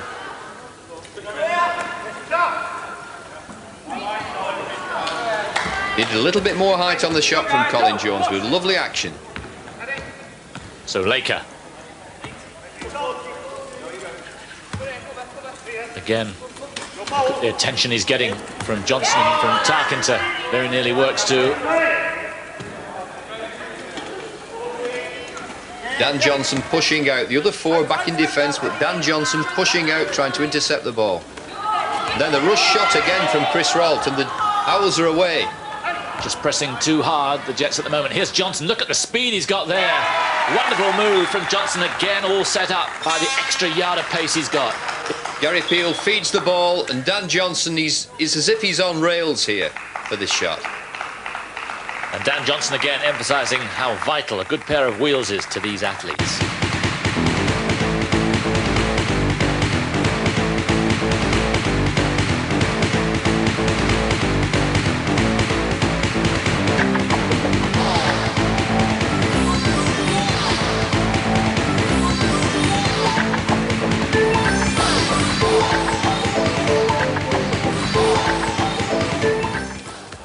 One minute to go in the first half. Laker. Oh, yes. And that brings it back to 7 again. 20-13. The Jets still pumped up here. Still think they've got a great chance. Owls have never ever had the cushion that they've wanted. And there, another foul in the thick of the action. The Owls retain the ball on the side. Just over 30 seconds left in the first half. 35 seconds, so time for a long offence here, but no. Great touch there by Chris Rolt. Now the Jets are on the break.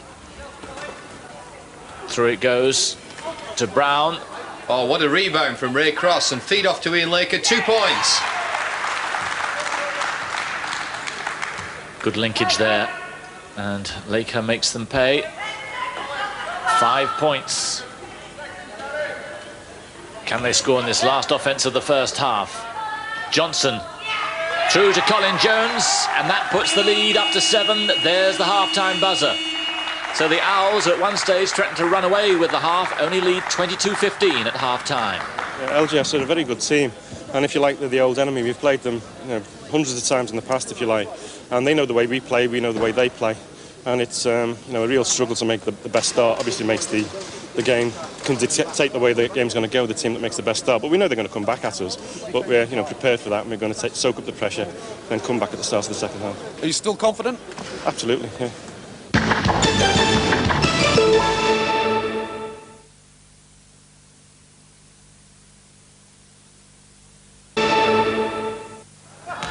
Welcome back to Ponds Forge in Sheffield. As you're going to hear, it's getting pretty physical here in the second semi-final of the Big 8 tournament. The Owls have stretched their lead to 9. Chris Rolt committing his 3rd foul. He'll have to be very careful now. If he commits 5 fouls, he's out of the game. 11 minutes to go in the match. 11 minutes for the Jets in black to turn it around. Good move and well finished off there. Beautiful pass inside from Malcolm Tarkington to Dan Johnson.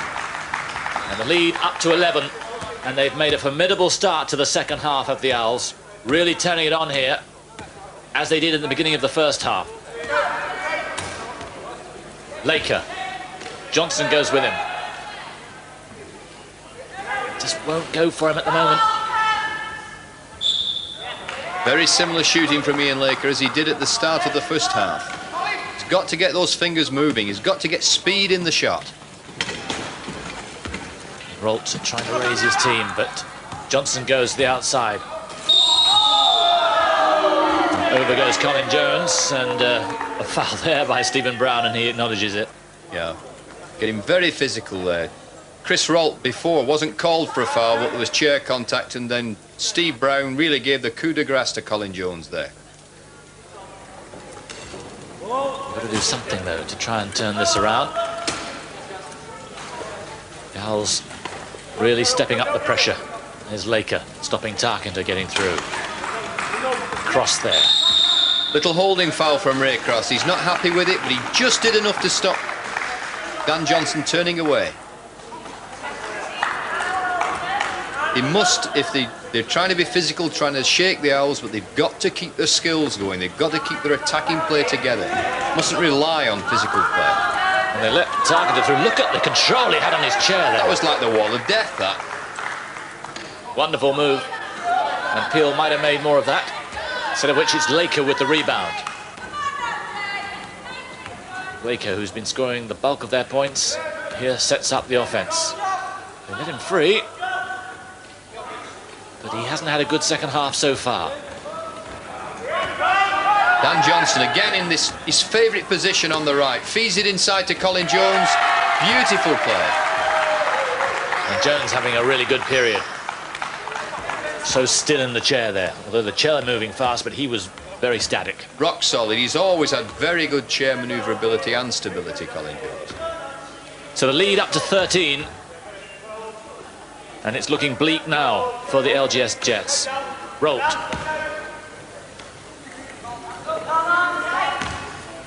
Cross. Here's Rolt again, and they've let him through.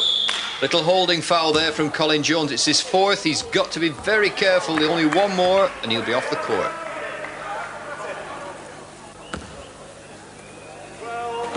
So cross. Johnson goes with him. Ray Cross driving round now, drawing Gary Peel, who feeds off to Eddie Rochford. 2 very good points. Gary Peel there trying to defend 2 men. And the lead down to 11. Johnson on the break, as he's been for so much of this match. Nothing on. Feeds to Jones. Not that time for Jones. Or for Johnson. And it'll be sideline possession to the Jets. Rolt. Cross.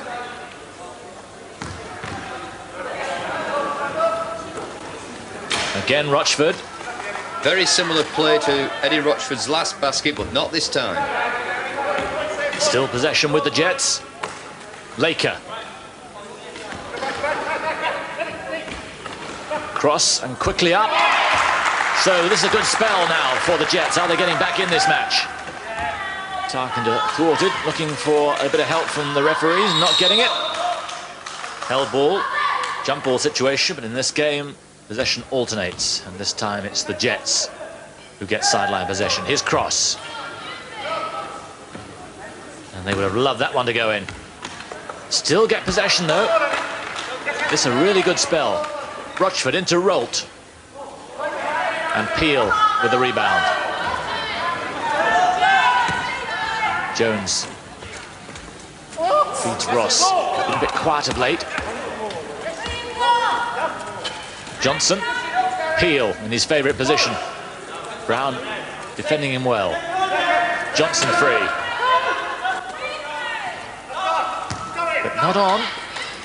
A bit of tension perhaps. Really get the feeling here that the Jets have got a chance, probably the last chance to pull back into this game and get into the final. Just a little check foul there from Malcolm Tarkett. Immediately puts his hand up in recognition. A timeout called by Vinnie Ross. 30-21 they lead. But just a feeling that they're getting a little bit tense here, and the Jets are beginning to move back in this match with some momentum. Brief look up. 7 minutes to go. 9 points. The LGS Jets have to make up here. Great shooting action. Ian Laker back in the game there. Really puts the timeout to effect. Here's Colin Jones. Still on 4 fouls, remember. Tarkenter.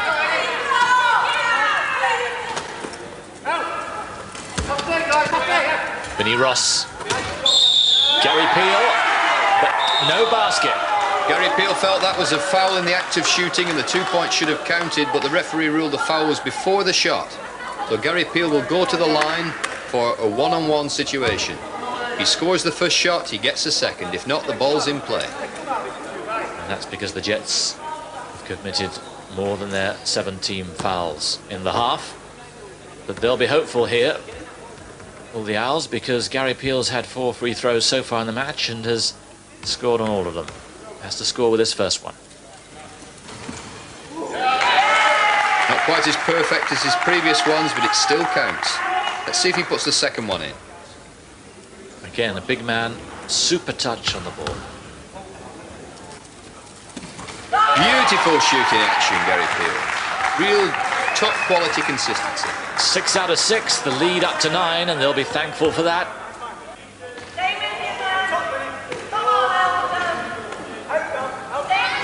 Chris Rolt desperately needs to score now.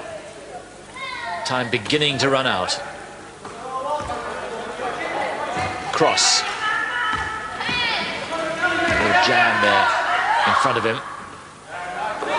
Again, just hitting the ring, the Owls are away. Gary Peel. Colin Jones. Ross, and here's Tarkenter.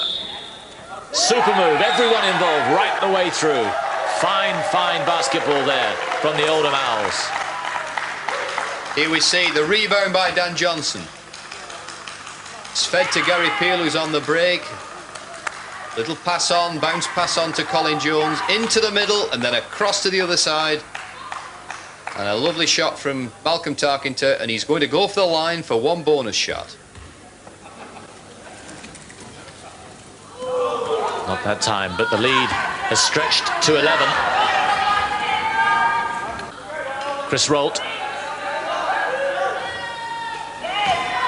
Nothing going for them at the moment. Look at the speed of Johnson there. He made 2 yards on the others in an instant and buries the basket. Again, those rails, that we can't see them, but there are rails definitely on that court for Dan Johnson. Seems like it. 13 points the lead. Here's Laker. Rolt. And some very iffy shots being put up at the moment. Iffy shot, but he did draw the foul off Vince Ross, and it'll be 2 shots from the line.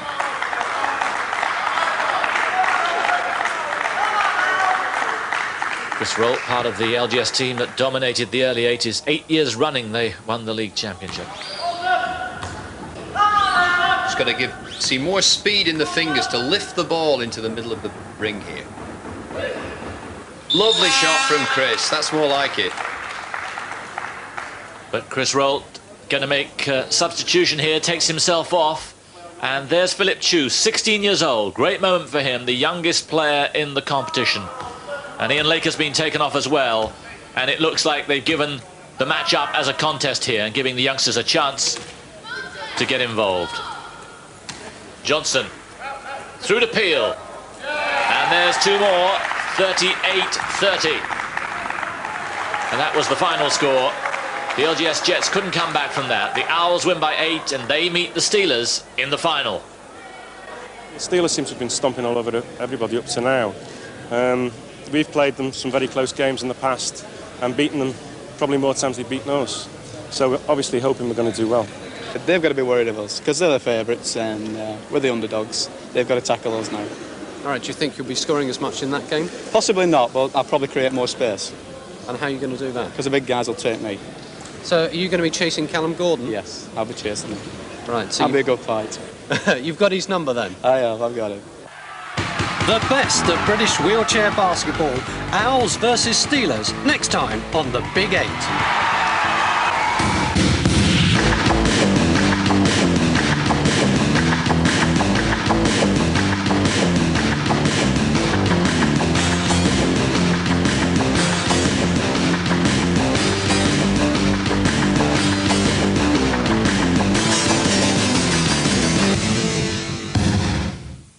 Hello and welcome. It's Big 8 final day here at Ponds Forge International Sports Centre. Sheffield Steelers versus Oldham Owls. We began with the top 8 teams in the country, and this is how the finalists won through. Sheffield Steelers started their march to the final with a stunning win over Team Thistle, 61-25. In the semi-final, Capital City Jazz were tougher, faster opposition, but the Steelers eventually overhauled them 58-33. Oldham Owls took off slowly. They were 13-8 down at the interval in their first match with Telford Celtics.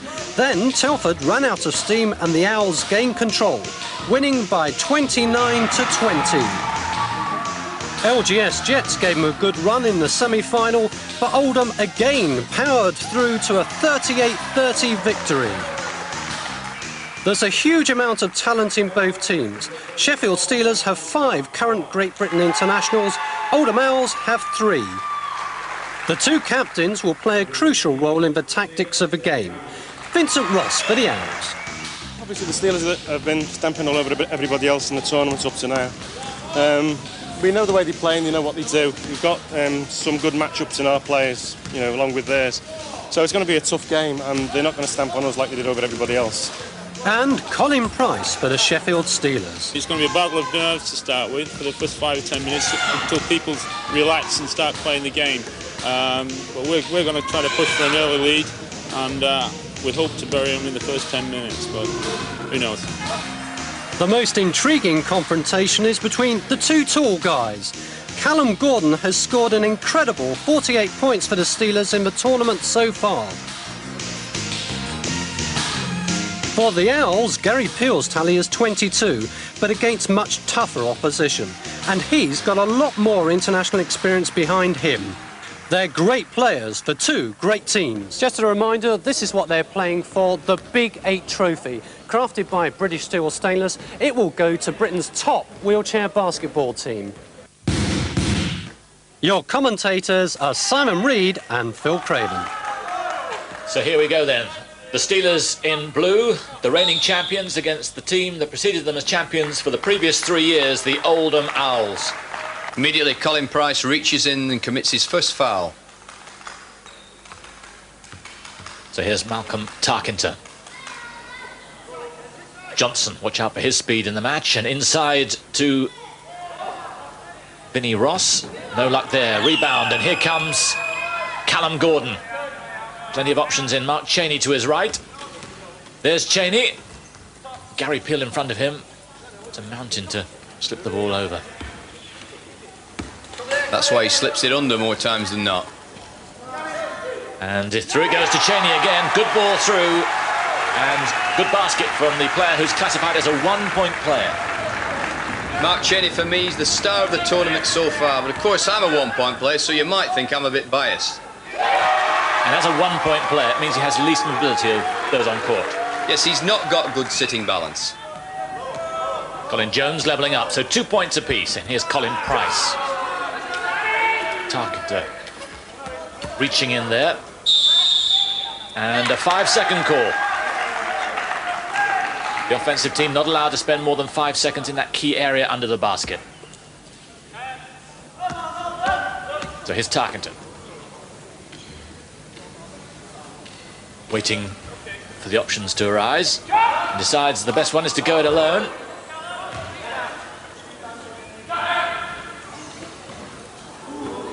Just shooting short at the moment, the Owls. 2 outside shots there. Callum Gordon closely attended by Vinnie Ross. Allows Colin Price to set it up. Look at his chair manoeuvrability. So good. And Cheney, it is again. Terrific start for Mark Cheney. He's red hot at the moment, Mark Cheney. Colin Price creates the space for him. And there we go, puts it away. Beautiful shot. So it's the Steelers by 2. Ross. Good battle for him. James reaching in, and he and Cheney send Ross very nearly over. So sideline possession for the Owls. Vinnie Ross. Here's Johnson. Brownlee in front of him.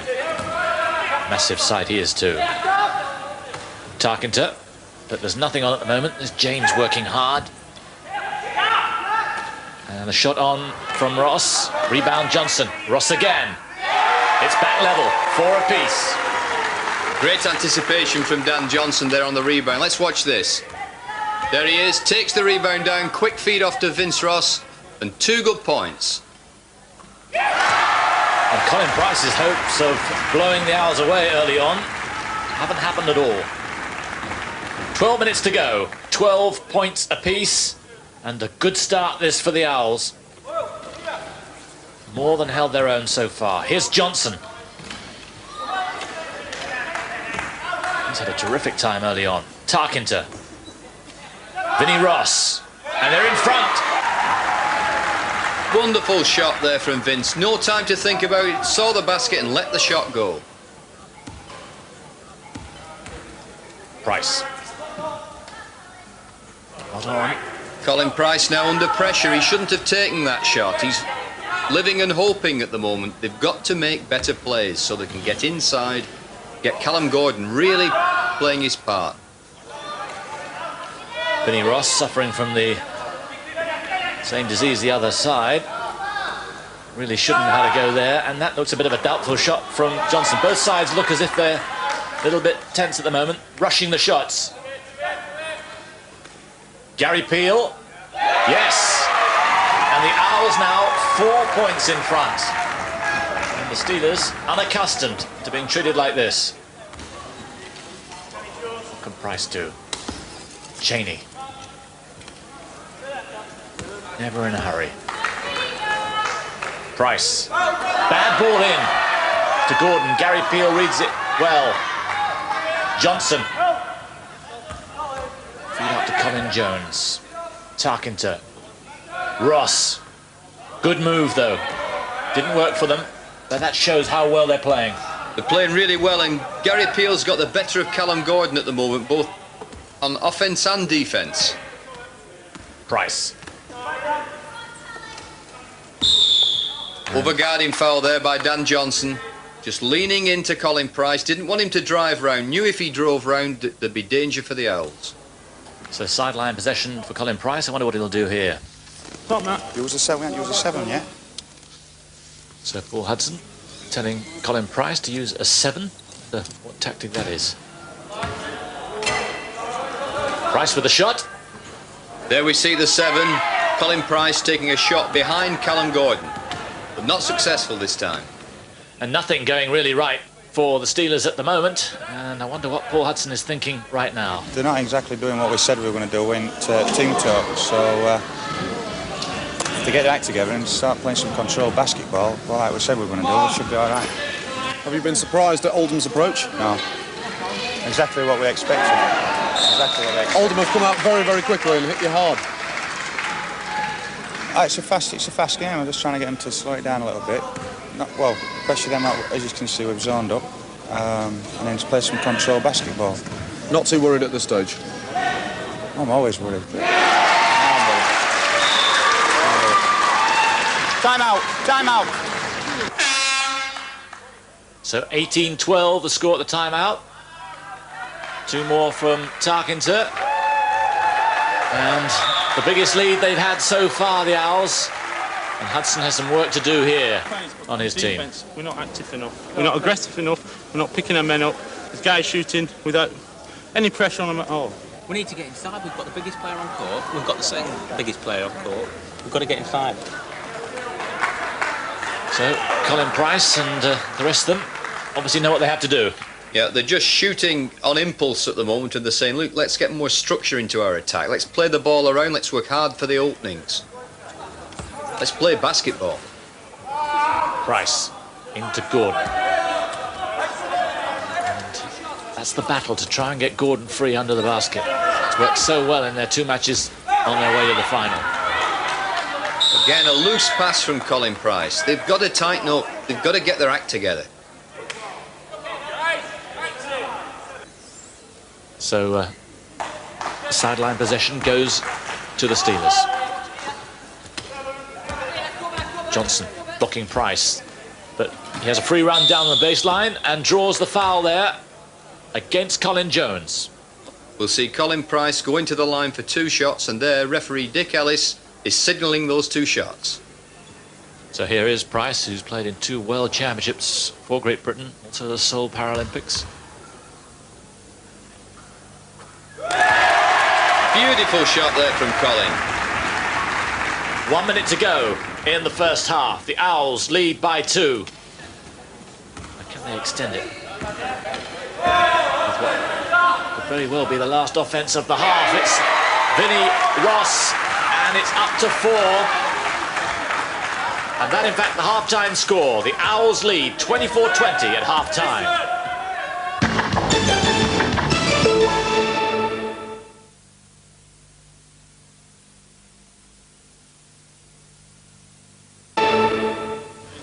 I see us pulling away. We are normally a second-half team.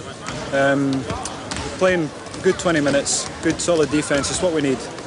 You must be surprised going in at half-time, 4 points down. Not really. No, it's common as far as the Steelers are concerned. It's quite normal for us. So hopefully you'll see something a bit different in the second half. Callum Gordon pretty relaxed, taking it all in his stride. Vince Ross, he's got to maintain the leadership he showed in the first half. Vital for his team. He was well positioned for that shot, but it just fell short. Dan Johnson trying a reverse from the rebound. Here comes Colin Price. And a lot more urgency now injected into this offence. Price goes on his own and scores. Lovely drive through the centre from Colin. That's his strength. Mark Young, who's new on for the start of his second half.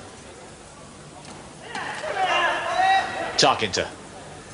Johnson. Here we see Gary Peel coming to pick Colin Price off. Gives a 2-on-1 between Gary Peel and Vince Ross, but Gary feeds off to Dan Johnson. It's 2 points. And the lead back to 4. And a good move that was. The pick and roll creates the space. Gives Dan Johnson time to put the ball up towards the basket. Price again. Cheney, good hands.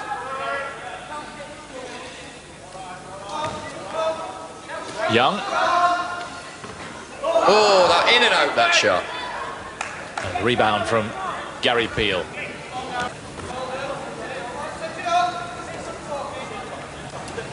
The Steelers back setting their defense, but somehow they're letting Peel through. Johnson, they can't afford to let Johnson get space like that. The lead up to 6. It's becoming a deadly combination between Gary Peel and Dan Johnson. And the pattern still staying the same. Price. Cheney just watches for the movement to develop in front of him. Again, the combination for the Steelers. Mark Cheney with the pass, Callum Gordon inside with the shot. And Gordon up to 7 points now. The man who scored 29 in the opening round match against Team Thistle. Beginning to fire. They need him to fire for the rest of this half if they're going to win the title. Remember, this is the first ever Big 8 tournament. First completely televised competition in wheelchair basketball. So a competition that both teams desperately want to win. And Steelers went in as red-hot favourites. It's not turned out that way so far. The Owls have been improving throughout the tournament. Had a slow start in the quarter-final, but showed what they could do in the semi. And they're really in this game. Jones. Johnson. And the slack defence, but Mark Young, quickest to the rebound. Here's Price. Young just won't go in for him at the moment. Having a frustrating time out there, but working well on defense and getting plenty of congratulation. So important to keep your players in the game. Colin Price doing a captain's role there, just congratulating Mark Young. Here we see Callum Gordon trying to break into the key, but Dave Bramley on the other side breaks in. Puts the ball away. 28-26. The lead down to 2.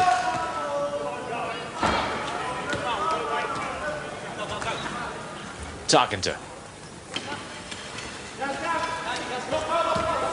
Gary Peel not able to get it. Good hustling from the Steelers defense. Gordon. And there, Colin Price not happy with Callum Gordon feeding the ball inside. Tarkenter taking a tumble. And it's getting very physical again, as you'd expect, between the two best wheelchair basketball teams in the country. Straight back in his chair. Quick to learn the tactics for this offense. And they need his outside shot for the rest of this half. Ross. Rebound, Colin Price. And a basket here would mean they level it up. Forced wide. Gordon out of his chair this time. Cheney. Young. We're a little frantic. Price, bit of space now, and there it is. For the first time in the second half, the Steelers are level, 28 points apiece.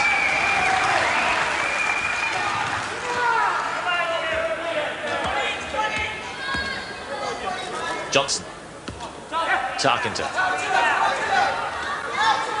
Ross. And the Owls back in front.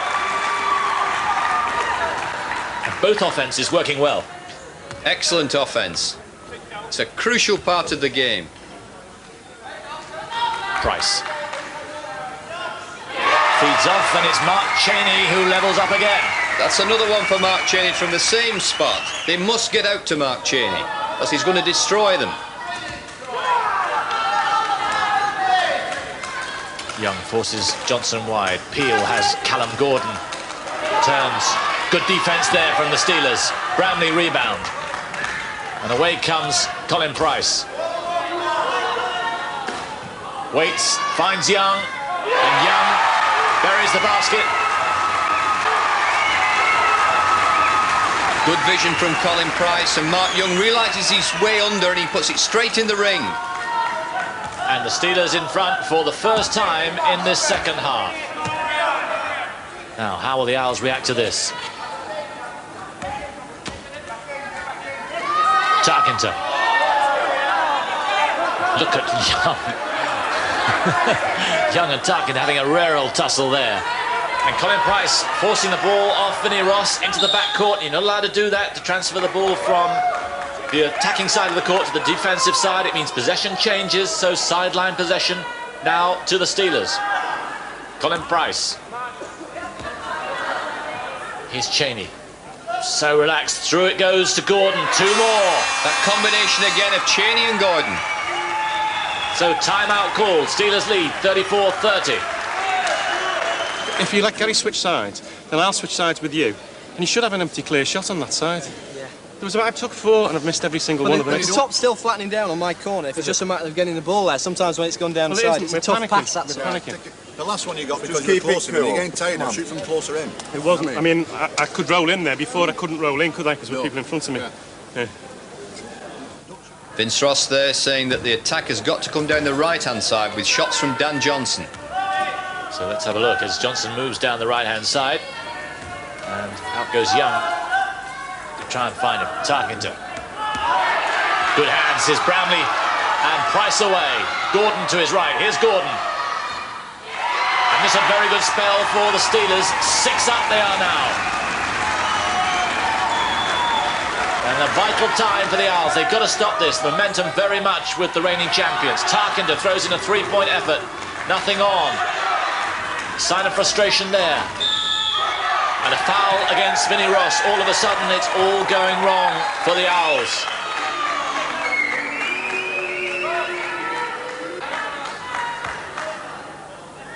Here's Cheney. It's just a sense of panic creeping in now. You could hear it in the last time out. They knew what was happening. Here's Gary Peel. Vinnie Ross. Mark Cheney with him. And foul by Mark Cheney. Just leaning into Vince, just trying to push him off the ball. He knows it. You can see the smile on his face.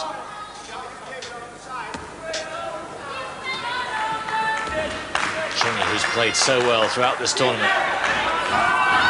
Shot on from Dan Johnson, and he needed that. There we can see the tactic that was discussed in the timeout starting to pay off. But they need more than one. Price. Back to his arrogant best.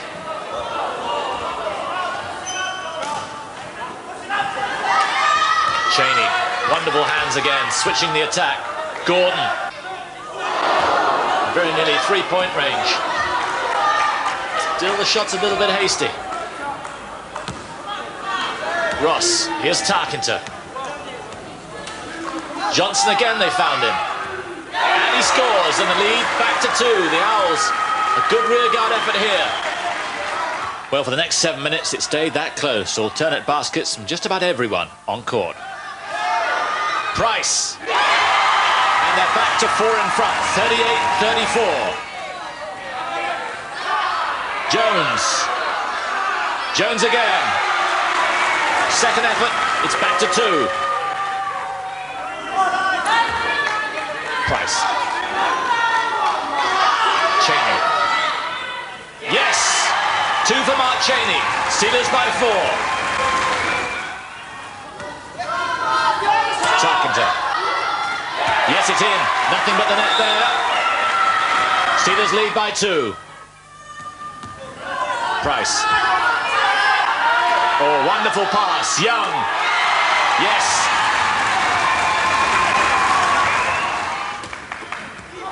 Vinnie Ross. In he goes to Peel. Yes. 42-40.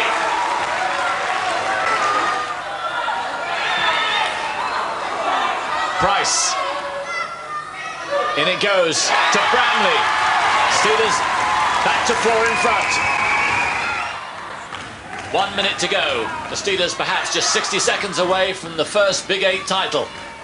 The Owls feeding it round, trying to get the opening, but it's not there. Callum Gordon, close defence. Ross. Johnson. Looking for a shot, feeds it off to Jones. Just misses the shot, and Gary Peel doesn't take the rebound. Callum Gordon in the thick of it again. And it really had to go in. There's Paul Slow Hudson. down, hold the ball.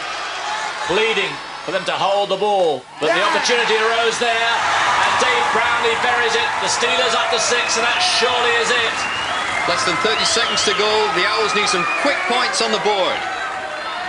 It's 3-pointers from now on in. Here's Johnson, stopped short of the line, and it's off Gary Peel's hand, I think, and that picture tells the story. They've battled so hard and at some stages dominated the match, but the final countdown now. The final shot from Gordon, it's off, but the buzzer goes, and the Sheffield Steelers have won the first Big 8 tournament. I've seen some great matches in my time, Simon, but that must rank amongst the very, very best. 46-40, the final score. The Sheffield crowd delighted by the result, especially when I present Colin Price with the Big 8 trophy. The Sheffield Steelers, Britain's top wheelchair basketball team.